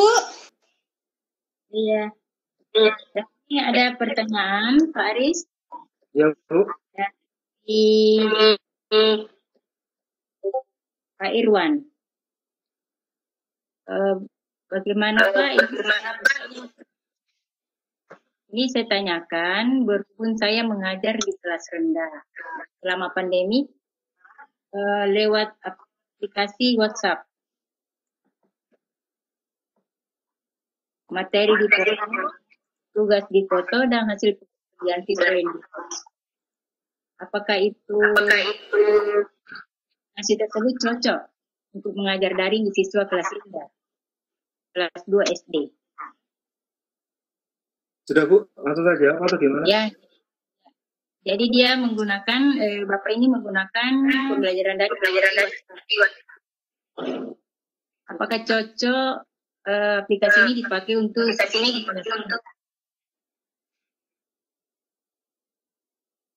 Ya, oke. Pak siapa tadi? Halo. Pak Irwan. Oh, Pak Irwan. Pak Irwan. Pak Irwan ya. Ya, Pak Irwan, terima kasih pertanyaannya. Jadi kalau saya boleh jawab, gunakan aplikasi yang paling Bapak kuasai untuk membuat PBM online. Terus sesuaikan juga dengan kemampuan siswa dalam melaksanakan PBM online. Nah, yang kita hadapi ini adalah anak SD Bapak Ibu ya, yaitu kelas 3 SD. Ini saya juga terinspirasi dari teman-teman saya yang saya sering panggil Pak Jen ya. Itu beliau juga ngajar SD Bapak Ibu. Nah, yang dilakukan juga keren ya. Ada namanya Zoom meeting juga, kadang-kadang juga melihat siswanya itu ngerjakan apa gitu ya, dia selalu mempublikasikan. Nah, ketika siswa-siswa ini belum bisa misalnya pakai Zoom dan sebagainya, nah nggak apa-apa, gunakan aja WA Group. Ya. Jadi silakan nanti kerjakan ini, difoto, kemudian dikoreksi, jangan lupa ditanggapi. Ya. Terus kemudian dikasih namanya reward. Ya, anak yang sudah mengerjakan dikasih komentar. Bagus. Ini nanti apa ya? Nanti jangan lupa nanti ditempel di seperti itu juga ke temanmu yang apa-apa. Ini sehingga dia nanti termotivasi untuk bikin yang lebih bagus lagi. Atau mungkin kalau ada kekurangan ya kita kasih motivasi. Ini lebih bagus lagi kalau seandainya seperti ini. Dari keterangan di bawah. Insya Allah itu akan membangun mental siswa. Ya. Jadi gunakan aplikasi yang Bapak Ibu kuasai dan tolong tidak hanya sekedar memberikan tugas. Materi tetap kita berikan, entah dalam bentuk e-book atau mungkin dalam bentuk video atau link dan sebagainya. Kalau anak SD, nanti biarkan orang tuanya yang membantu. Ayo nak, kemarin saya lihat juga tetangga sebelah, itu mengerjakan puisi anak 1 SD, tambah-tambahan. Mangga 4 ditambah mangga 2, ada berapa mangga, seperti itu. Dia kerjakan ada opsinya di puisi. Sampai yang membuka puisisnya, orang tua yang jawab siswanya, seperti itu. Gitu ya. Pak tadi siapa namanya? Gitu. Pak Irwan. Terima kasih Pak Irwan. Monggo Bu. Ya, makasih Pak. Sekarang kita lanjut pertanyaan chat berikutnya dari Ibu Ika. Ini ada rule atau skema waktu evaluasi yang tepat yang diberikan ke peserta didik agar pemberian tugas ke siswa tidak diberikan setiap hari.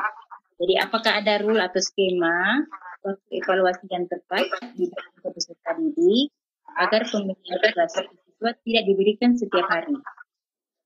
Oke, ini pertanyaan bagus ya. Jadi tidak semuanya dalam satu kali materi ditutup dengan evaluasi. Contoh, misalkan pembuka materi evaluasi, nggak harus seperti itu Bapak Ibu. Bisa jadi satu materi dalam 2 pertemuan, boleh. Yang penting apa? Ada namanya feedbacknya, itu yang paling penting. Ya. Jadi tidak langsung tugas, langsung materi, langsung evaluasi, enggak. Jadi nanti disesuaikan dengan materinya. Itu aja. Terus kemudian kalau masalah waktu dalam pemberian soal atau evaluasi disesuaikan juga dengan kalau saya Bapak Ibu, lebih baik itu sistem tuntas. Tuntas itu yang bagaimana? Materi sedikit langsung dievaluasi daripada nunggu materi banyak dievaluasi. Jadi Bapak Ibu terserah lah ya. Itu adalah kewenangan dari guru masing-masing bagaimana dalam membuat sebuah evaluasi. Mau sedikit langsung evaluasi atau panjang baru evaluasi. Ya. Kalau saya lebih baik mereka paham sedikit, tambah lagi nanti terakhir endingnya adalah ada ujian harian, mereka langsung bisa. Itu Bu. Oke, terima kasih Pak. Selanjutnya ini ada pertanyaan dari ruang chat. Bagaimana menghadapi siswa yang malas literasi materi, di mana guru memulai memberikan materi dan siswa menjawab secara cepat dengan langsung melalui Google. Oh ya, aku paham. Ya, ini yang pernah saya hadapi yang kemarin ya. Kita juga kemarin sempat dalam puisi itu saya menjumpai ada anak itu cepat sekali menjawabnya. Bahkan barusan dimulai, aku dapat nilai. Saya kira soalnya bocor. Ternyata enggak Bapak Ibu. Mereka pakai cheat. Cheatnya bagaimana? Pakai 2 HP. Jadi satu kerjakan tulis, satunya buka HP. Dan yang dibuka di HP satunya adalah apa? Brandly. Jepang masuk ke Indonesia tanggal berapa ya? Ada jawabannya. Penting itu. Nah, ini adalah apa ya? Ini yang nggak kita bisa ngawasi loh, jelas ya. Tapi kita kembalikan lagi, mendidik mental siswa sebelum ujian itu Karena saya selalu menanamkan pada mereka adalah seperti ini. Tolong lebih baik nilaimu jelek, tapi jujur. Harus bisa memperbaikinya. Tahu bagaimana cara memperbaiki nilaimu. Tapi kalau kamu udah nggak bisa tapi nilaimu bagus, harus sangat bertanya-tanya, gimana cara menyelesaikan ini? Nah, sehingga nanti mereka akhirnya terpanggil hatinya. Oh iya. Enak jujur, tapi elek, atau gak jujur, gak jujur tapi gitu. Karena mereka punya pikiran seperti itu. Itu Bapak Ibu ya. Jadi lebih baik kita juga selain mengajar online juga mendidik mereka, itu yang paling penting. Gitu Bu. Ya, terima kasih Pak. Pak Ires, barangkali kita masuk Bu Umi ke yang present. Boleh. Mudah-mudahan ada suaranya nih. Biasanya yang dari bawah ya. Indra Wulan. Halo.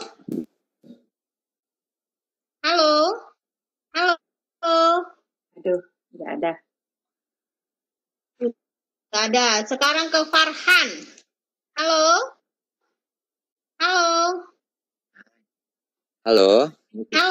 Nah, alhamdulillah ada suaranya. Silakan. Silakan Pak. Silakan Bapak.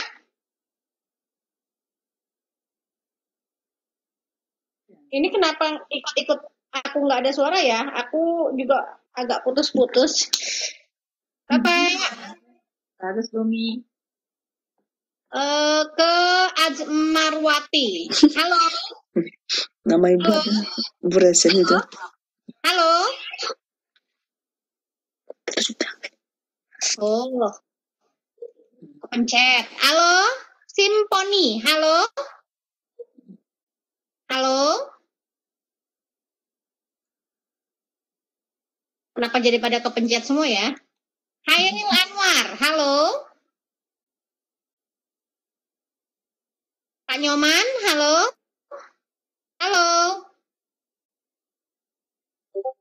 Pencet semua kayaknya nih Bun. Tuh ada pertanyaan di chat Bun. Ya, ada Bumi. Yang raise hand udah suaranya. Ya, kita coba saja ya, Bu ya. Ya. Ya, ini ada lagi dari Pak Irwan. Faris. Ya. Pertanyaannya, apakah boleh orang tua mendampingi anaknya saat proses belajar mengajar? Takutnya orang tua yang kerjakan tugas anaknya. Iya, ini pertanyaan menggelitik ya. Tapi insya Allah inilah belajar mengajar yang sebenarnya Bapak. Karena seorang orang tua di rumah itu tugasnya adalah selain mendidik siswa, juga mengajari juga. Nah, maka di sini terjadi namanya transfer of knowledge gitu. Jadi idenya dari gurunya, soal materi disampaikan melalui sosial media atau grup kelas, dicerna oleh orang tua yang terlebih dahulu. Orang tua nanti bisa membantu, bukan membantu mengerjakan, tapi apa? Membantu mendidik lebih jauh. Atau pertanyaan, atau mungkin materi yang lebih panjang, seperti itu. Ya. Jadi itu terjadi namanya transfer of knowledge. Bu. Ya Pak, terima kasih. Ini selanjutnya.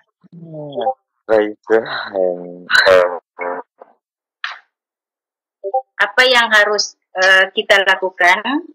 Misalnya kita mendapati kendala antusiasme siswa dan daya dukung orang tua yang sangat minim. Gimana Bu? Kayak Halo? Bagaimana cara ya kayak bergelombang. Bagaimana cara menghadapi bila ada kendala, misalnya antusiasme siswa atau daya dukung orang tua yang sangat minim dalam kegiatan PBM? Ya, ini adalah permasalahan kita bersama Bapak Ibu. Permasalahan tidak hanya masalah itu saja sebenarnya, tapi yang jelas ini pendidikan online atau PBM online ini tidak semua daerah di Indonesia itu ada internetnya. Itu yang pertama harus kita pahami. Sehingga apa? Kita harus punya trik-trik solusi-solusi ke depannya seperti apa. Pakai wajan holika, atau mungkin pakai istilahnya belajar di satu titik yang ada internetnya atau bagaimana, ya itu harus kita dapatkan solusinya melalui pemerintah daerah atau mungkin komunitas-komunitas tertentu di daerah tersebut. Terus kalau mengenai antusiasme siswa yang tidak, gitu ya, kita di depan kita ada nama ijab kabul tadi, ada namanya rule, ada yang namanya aturan yang sudah kita share terlebih dahulu. Ketika siswa tidak antusias, kita biarkan dulu. Kemudian kita coba mencari tahu. Tidak antusias karena apa? Satu, mungkin dia nggak punya perangkat, nggak punya kuota. Atau memang dia malas sudah dulu. Kita kembalikan saja kepada dia. Kamu sekolah tujuannya apa? Kalau memang nggak niat untuk sekolah, berikan kesempatan yang lainnya yang mau sekolah. Insya Allah dengan cara-cara seperti itu, Bapak Ibu, kita nggak boleh memaksakan ya, dalam artian kalau anak sudah nggak ada niat untuk bersekolah dan maunya kerja terus, ya sama seperti tadi saya membaca ya, Pak, bagaimana cara untuk memahamkan materi praktek di SMK? Ini kendala utama Bapak Ibu. Ya. Siswa SMK ini kan diminta untuk yang namanya tidak teori doang, tapi juga yang namanya skill juga. Kalau pegangannya bagaimana? Nah, ini akan kesulitan di SMK. Monggo nanti kita mengadakan tanya jawab dengan pihak orang yang di SMK, atau mungkin di sini ada orang SMK, boleh tahu nanti solusinya seperti apa. Karena siswa harus praktek, itu yang pertama. Boleh materinya, misalnya cara membuat mobil atau cara memotong rambut, ada videonya, ada prakteknya di video tersebut, nggak masalah. Tapi apakah siswa nanti di rumah juga bisa mempraktekkan membongkar mobilnya siapa yang dibongkar? Atau mungkin bagaimana? Ini yang kadang-kadang kita juga harus punya solusi gitu, tentang ini. Ini salah satu kelemahan masalah praktek. Maka tadi saya jelaskan, ketika bikin tugas, buatlah tugas yang bisa dikerjakan mandiri oleh siswa. ketika dia tidak bisa mengerjakan mandiri, nah ini sebuah PR besar bagi pendidikan Indonesia. Harus dikemanakan. Gitu. Itu yang akhirnya menjadi sebuah PR besar nanti. Apakah nanti ada namanya BLK atau Balai Latihan Kerja yang nanti istilahnya siswa itu boleh praktek di sana, itu kembali nanti ke SMK, nggak usah pakai SWB gitu. Ini Bapak Ibu ya. Jadi itu jawaban saya, termasuk jawaban tadi yang boleh di kolom chat ya. Langsung saya jawab juga. Saya tadi membaca sangat tertarik. Itu Bu. Pak Aris, ini Pak Hamzah mau bertanya secara langsung boleh ya? Oke, silakan. Silakan Pak Hamzah. Terima kasih. Ya. Oke, terima kasih. Ya, Assalamualaikum warahmatullahi wabarakatuh. Waalaikumsalam. Terima kasih atas kesempatan diberikan. Saya dari Luhut Utara, Masangga, Provinsi Sulawesi Selatan. Yang pertama yang saya ingin tanyakan, ini sangat menarik apa yang Bapak presentasikan hari ini, malam ini. Pertama adalah sesuai dengan edaran dari Menteri bahwa pembelajaran online ini tidak harus menuntaskan kurikulum. Betul. Ya, ditekankan pada pendidikan karakter. Betul. Nah, yang menjadi persoalan adalah bagaimana menilai karakter dengan cara online. Nah, seperti biasa kalau kita tatap muka, itu kan penilaian aspek spiritual dan aspek sosial itu bisa dilakukan dengan cara observasi. Ada lembaran observasi. Nah, kita bisa melihat langsung apa yang dilakukan atau tingkah laku apa yang dilakukan oleh siswa. Nah, sementara di online ini tentu kita tidak bisa melihat secara keseluruhan bagaimana karakter yang dimunculkan oleh siswa pada saat di rumah. Nah, ini yang menjadi pertanyaan. Kalau pengetahuan dan keterampilannya kemungkinan bisa diketahui, tapi ini sikapnya bagaimana dengan cara online. Nah, itu pertama. Yang kedua, Riz, kemampuan IT di daerah itu berbeda sekali dengan kemampuan IT teman-teman atau guru-guru di kota, apalagi siswa di kota. Anak-anak di daerah, terutama kami di Utara ini, kemungkinan guru-gurunya kemungkinan hanya menguasai WA saja atau Messenger. Nah, sementara aplikasi lain itu masih belum terlalu kepahami.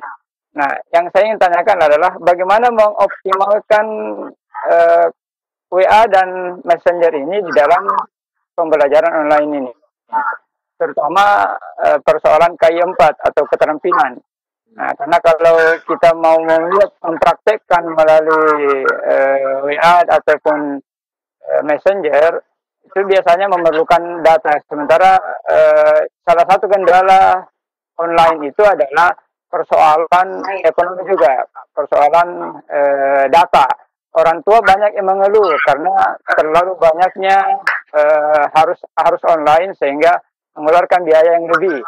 Karena sudah dalam kondisi COVID ini, kesulitan ekonomi, harus lagi dikeluarkan anggaran untuk pembelian data. Sementara di sekolah tentu hanya terbatas untuk pembelian data yang diberikan bantuan kepada siswa.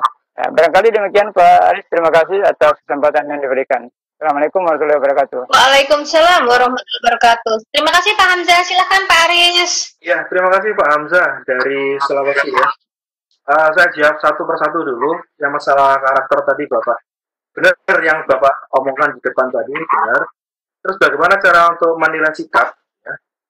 Bapak kalau sempat ikut yang namanya pelatihannya Halfex, ini saya sering mengikuti ya, online di workshop webinar gitu ya. Ada cara, bagaimana cara kita untuk mengetahui sikap siswa, walaupun kita tidak melihatnya. Ada instrumen-instrumen di dalamnya.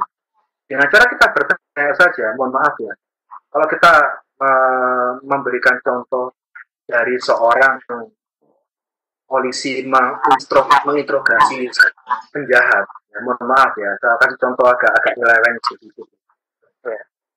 Bagaimana dia bisa menyimpulkan? Dia tidak melihat kejadian. Tapi bagaimana dia bisa mengetahui runtutan kronologi? Ini juga kita bisa lakukan dong. Kita bisa tes lisan pakai live absensi tadi. Saya sering bukan melihat sikap, saya tidak ingin melihat, tapi saya berdiskusi langsung dengan dia.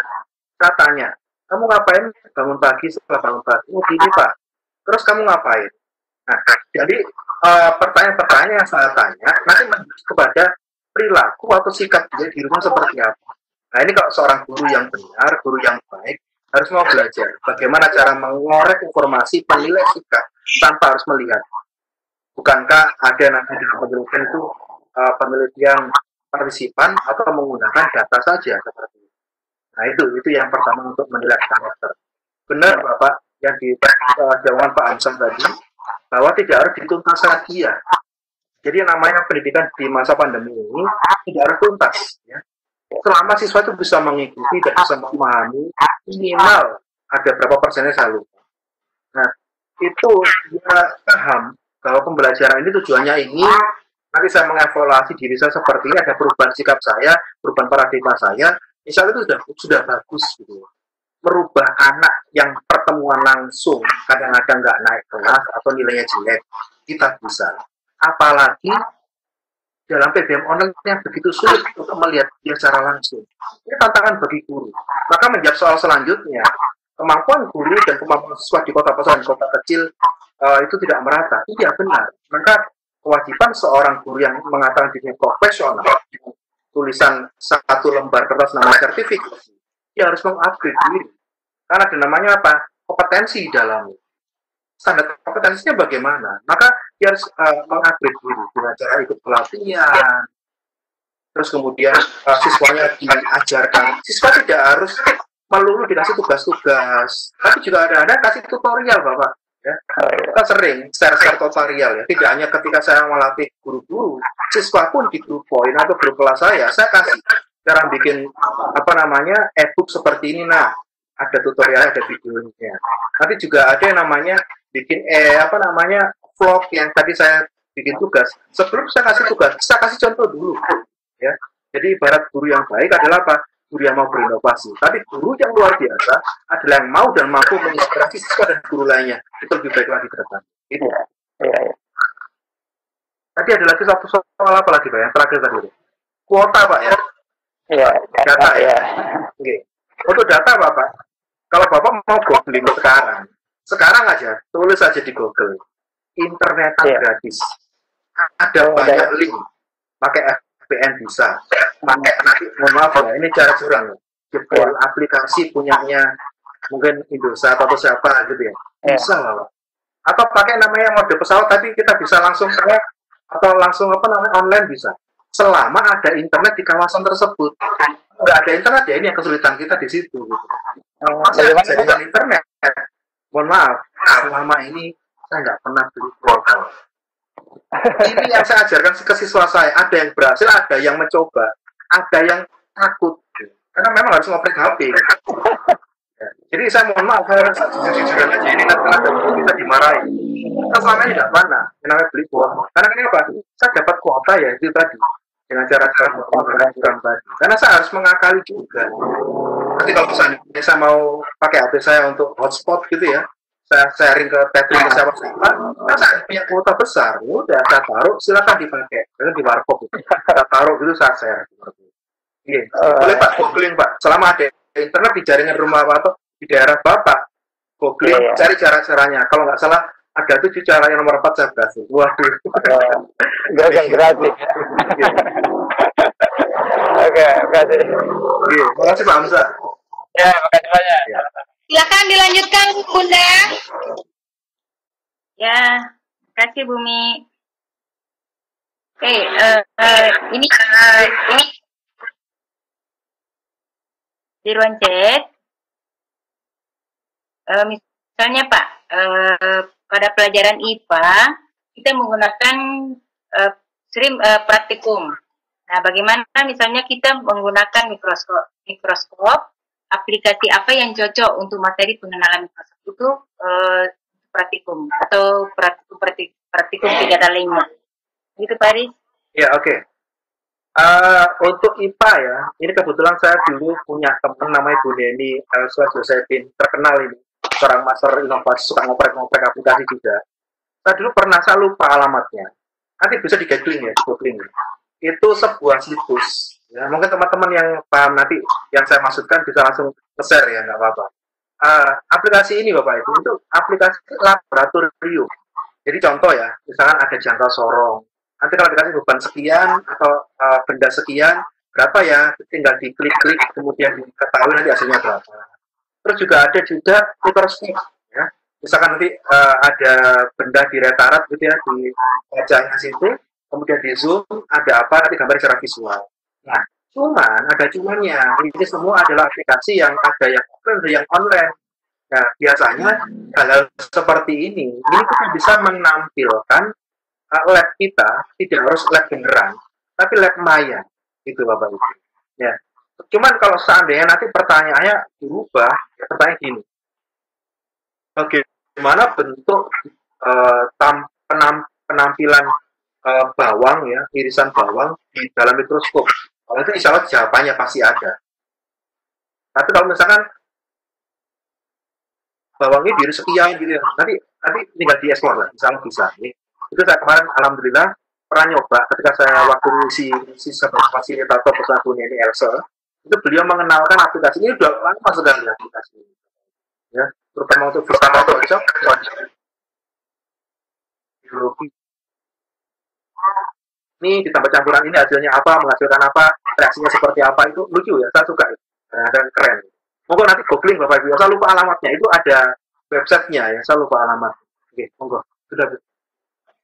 Ya, makasih Pak. Jadi nantinya ada linknya untuk praktik untuk pelajaran IPA. Selanjutnya di sini, kalau misalnya kita telah menggunakan beberapa aplikasi dalam PBM, dan seandainya di antara sekian siswa yang kita ada yang remedial. Nah, metode apa yang paling efektif? Iya, dari contoh RPP online atau PBM online saya tulis, itu saya ngasih yang namanya pengayaan dari itu. Pengayaan itu saya gunakan tambahan materi bagi anak yang nilai sudah di atas KKM. Remedial saya lakukan dengan mengulang dengan derajat materi dan tujuan pembelajaran dengan indikator yang saya rendahkan. Yang penting dia bisa KKM saja. Ya. Nah, di sini Bapak Ibu, yang kita gunakan remedial bagaimana? Kita harus jujur pada diri. Ya. Biasanya, mohon maaf ya kalau saya melihat biasanya, semoga Bapak Ibu tidak. Nah, selama ini yang terjadi adalah apa? Kita pembelajaran ngasih materi, tapi remedinya kadang-kadang cuma ngasih soal saja. Ayo, berapa salah? Ini salah Bapak Ibu. Yang namanya remedial, kita harus tetap mengulang. Namanya remedi. Remedi itu mengulang, kembali gitu. Jika kita harus mengulang pembelajarannya yang dia nggak tuntas di mana, oh materi ini kita perdalam lagi dengan cara indikator direndahkan dulu. Oh dia sudah paham, kasih soalnya, belum paham, diulangi lagi. Terus seperti itu. Nah, sampai ini terjadi namanya apa? Dia tuntas. Nah, cuman tadi ada benar kata Bapak Amsa tadi, salah satu indikator dalam pembelajaran online tidak dituntaskan. Tapi kalau Bapak Ibu mau meremedi, itu adalah sebuah kewajiban seorang guru. Itu aja. Gitu. Jadi namanya dia tuntas. Nah, cuma tadi ada benar kata Bapak Amsa tadi, salah satu indikator dalam pembelajaran online tidak dituntaskan. Bapak Ibu mau meremedi. Kita lanjut lagi ya Pak Yaris. Iya. Ya di sini Pak ada di chat. Misalnya ada siswa yang menjawab tidak pada waktu telah ditentukan, sehingga sepanjang waktu harus meladeni mereka sedikit mengganggu. Bagaimana cara mengatasinya bila ada hal? Ya, ini pertanyaannya sama gampang seperti seorang bos yang ada di Webex atau Zoom. Kita berhak untuk menjalankan aturan. Ya, kita kasih aturan dulu.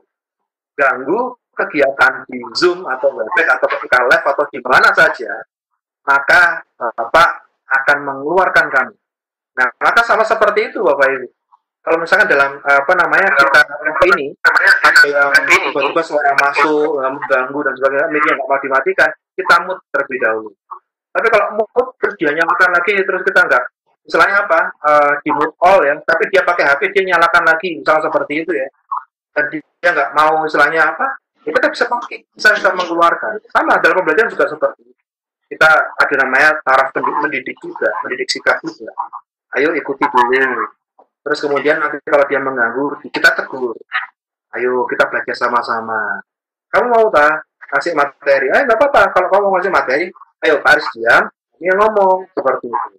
Ya, ini namanya lalu lintas bicara. Ini ya kelemahan dari PPM online Bapak Ibu.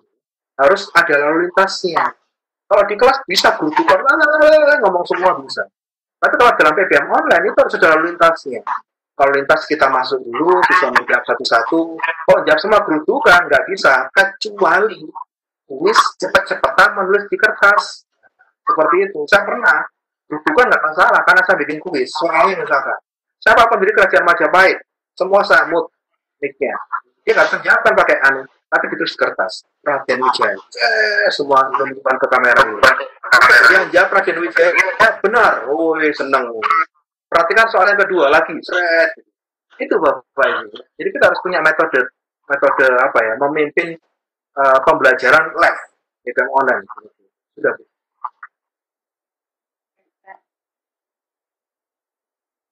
Bumi, bagaimana kita ke raise hand dulu? Ini ada pertanyaan dari YouTube. Sebentar saya bacain ya, sebentar. Pak Aris, ini banyak pertanyaan di YouTube nih. Dari Nurdini, mendidik kejujuran adalah obat yang mujarab dididik ke siswa. Masalahnya adalah berlangsung UAM atau UN, guru secara berjamaah bahkan di ACC Capsek membantu menjawab soalnya. Bagaimana obat kasus ini? Ayo. Ya, oke, terima kasih.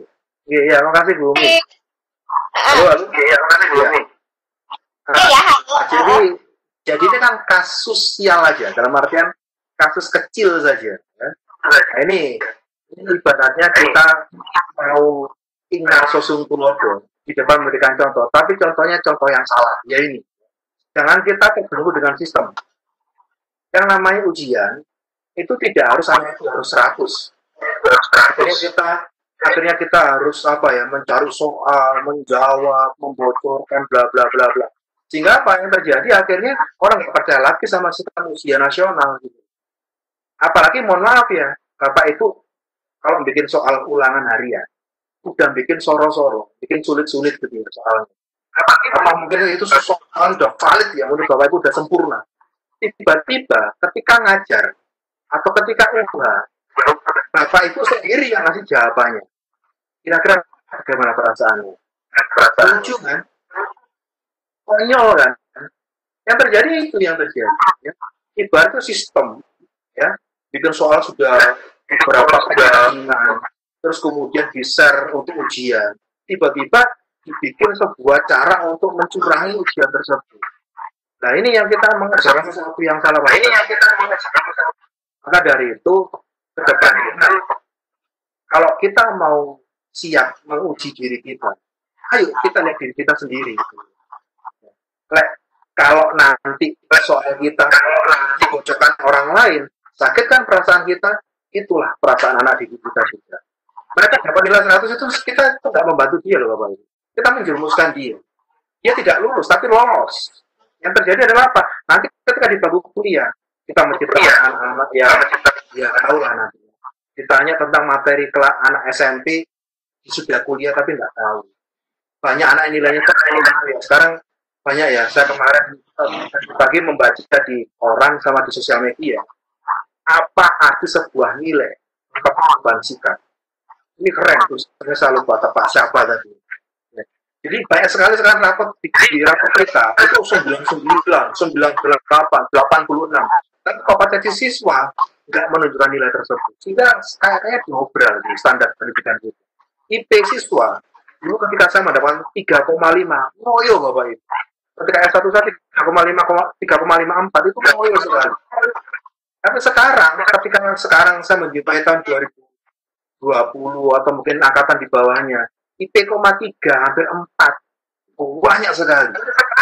Tapi sekali lagi ketika saya berjumpa dengan beliau-beliau yang IP-nya tinggi-tinggi, ketika diskusi, ya, kok ini diskusi ini, seperti ini kompetensinya. Jadi ibaratnya sekarang janganlah kita melihat nilai, tapi lihatlah dulu kemampuannya dia seperti apa. Yang penting kerja, jangan retorika. Oke, kita aja Bumi. Baik, ini ada pertanyaan lagi nih dari Nuzulina. Pak, bagaimana antisipasi kendala PBN online yang minim kuota internet? Ya, tadi sudah saya ceritakan ya ke Pak Hamzah tadi, bahwa sampai harus bongkar cara curangnya. Ada banyak cara di Google ya, Ibu. Jadi nanti Ibu bisa buka-buka googling ya. Alhamdulillah ada beberapa cara yang tembus. Yang saya pakai ini tembus. Yang cara keempat itu. Saya nggak pakai VPN ya. Saya nggak pakai VPN. Saya hanya membongkar beberapa oprekan pengaturan HP sehingga saya bisa menangkap beberapa jaringan lokal yang akhirnya saya sedot kuotanya dan saya gunakan ini untuk website, untuk online dan sebagainya. Kalau saya bongkar di sini nanti saya berdosa. Mending googling atau YouTube, banyak sekali tutorial-tutorialnya. Itu yang kemarin saya ajarkan ke siswa juga buat yang minim kuota. Yang kemarin sukanya dalam pembelajaran itu PB itu pecinta wifi. Jadi jalur wancone, tethering gitu ya, atau mungkin cari kuota di hotspot di dekatnya ruang guru dan sebagainya. Itu Bapak. Silakan. Iya, Bumi itu. Baik, terima kasih. Silakan Bunda. Ya, makasih Bumi. Kita masih lanjut ya Pak ya. Masih ada sedikit. Di sini ada pertanyaan di ruang chat.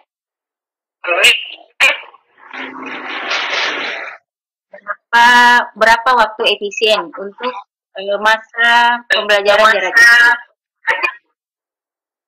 Ini maksudnya waktu durasinya atau masa PBM online-nya mulai bulan apa? Nah, maksudnya begini Pak, kan sebelum pandemi kan setiap mata pelajaran kan 40 sampai 45 menit. Nah, yang ditanyakan di sini untuk pembelajaran jarak jauh pandemi ini berapa waktu efisien? Mengingat kebutuhan kuota untuk pembelajaran jarak jauh. Ya, oke. Pertanyaannya yang terakhir tadi sudah dijawab ya, masalah kuota. Tapi kalau mau ngelihat standar PBM online, Bapak Ibu, sebaiknya PBM itu jangan lama-lama. Ya. Kalau kita standarnya dalam satu pertemuan itu 90 menit, maka nanti dalam PBM online cukup 60 menit saja. Lalu malah dikurangi. Iya, saya jujur 60 menit saja. Bapak Ibu pernah ikut webinar, di mana rasanya webinar yang 1 jam sama webinar yang 3 jam. Atau mungkin ini, ya, kalau saya menjelaskan sampai 2 jam. Nanti kalau bosan akan turun semua kan, gitu kan. Nah, sama Bapak Ibu seperti itu.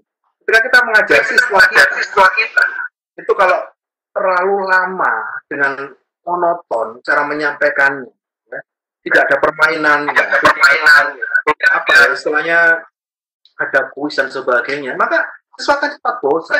Dan ingat, hanya 10-15 menit awal menerima siswa itu otak. Cara nangkap dia itu hanya sampai 15 menit awal. Setelah itu akhirnya apa yang terjadi adalah apa? Harus direfresh ulang dengan permainan, dengan kuis dan sebagainya. Maka dari itu, kalau mau bikin PBM online, jangan lama-lama. Ya. Cukup buku 5 menit lah maksimal. Ya. Nanti setelah itu bisa gunakan penugasan atau mungkin nggak perlu pakai tugas lah, ayo main-main sana, bukan lain-lain. Tapi kerjakan apa gitu, ada penugasan terstruktur lainnya untuk pertemuan berikutnya. Itu Bu ya. Ya Pak, makasih. Selanjutnya ini masih ada dari Ibu Andayani. Katanya banyak anak didiknya yang kurang mampu, sehingga mereka terpaksa pergi ke warnet. Sehingga di warnet itu banyak orang dewasa. Bagaimana menyikapi hal tersebut? Untuk apa ini? Kan saya bingung, ambigu pertanyaan. Seperti ini Pak, kan artinya fokus kepada PBM. Dia memberi tugas, namun kan anak didiknya banyak yang kurang mampu, sehingga mereka pergi ke. Nah, sementara di warnet itu banyak orang dewasa. Bagaimana menyikapi hal tersebut? Gitu ya. Karena ini di luar kontrol Bu ya. Di luar kontrol kita, karena dia harus ke warnet sendiri. Ya, melanggar PSBB kalau menurut saya loh ya. Tidak membelajar di rumah lagi gitu. Kalau seperti ini berarti sulit. Kalau di warnet itu ibaratnya akses kan bisa mana-mana kan, termasuk membuka sesuatu yang benar dan sebagainya. Maka nanti kita tegaskan ketika PBM online, ya, seandainya ada siswa kita yang tanda kutip dalam ekonomi tidak bisa mumpuni untuk mengerjakan tugas dan sebagainya, kita permudah Bapak Ibu. Tugasnya bisa dengan cara seperti dapat tadi yang pertama tadi, yaitu apa? Memfoto, ya, kerjakan aja, ya, tugasnya di kertas, kemudian difoto. Kalau sudah difoto, nitip temannya, bro, minta dong aku kirimkan ke guruku atau mungkin masukkan ke grupnya. Nggak apa-apa, itu pernah saya lakukan guru. Satu, yang pertama alasan dia, ketika saya tanya waktu itu, Pak, HP saya rusak, hanya ada HP ibu saya, tapi dibuat jualan. Terus kemudian gimana kamu cara menyelesaikan? Yang penting kamu ada progres perubahan. Pak, boleh nggak saya ngerjakan lewat tulisan? Terus saya foto. Silakan, nggak apa-apa. Yang penting ada bukti. Gitu. Jadi dia ngerjakan, ditulis, gitu ya. Terus kemudian difoto sama dia, pakai HP ibunya, kemudian baru dikirim ke grup kelas atau ke link yang dibutuhkan tadi. Jadi tidak harus serta-merta online terus, termasuk si anak ini ketika ada PBM live, saya biarkan, dalam artian kamu nggak usah ikut live, ada rekamannya kok nanti di YouTube, ada nanti linknya kok di grup. Kalau kamu mau mendalami materinya, lihat di YouTube dari kapanpun boleh. Nah, tapi kalau kamu nggak ada kuota, silakan kerjakan tugasnya aja, sampai nanti tanya teman dan sebagainya, seperti itu.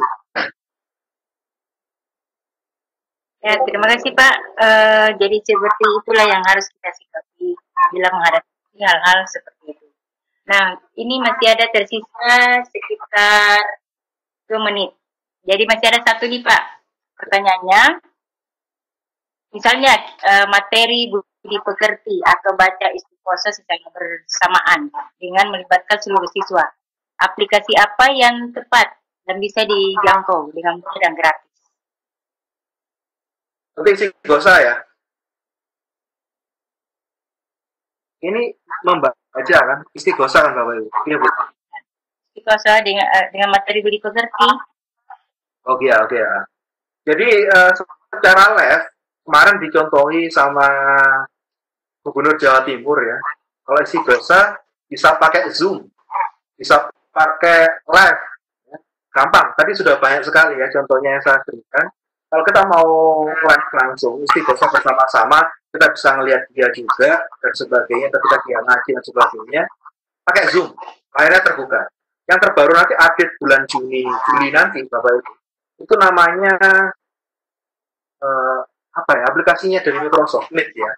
Aplikasi dari Microsoft tentang webinar itu bisa sampai 49 orang, yaitu 7 mendaftar, 7 ke bawah. Jadi hampir satu kelas kelihatan semuanya.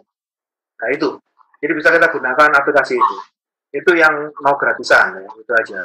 Kalau nanti mau sekedar mencontohi istiqosa ya pakai live StreamYard aja, itu gratis juga.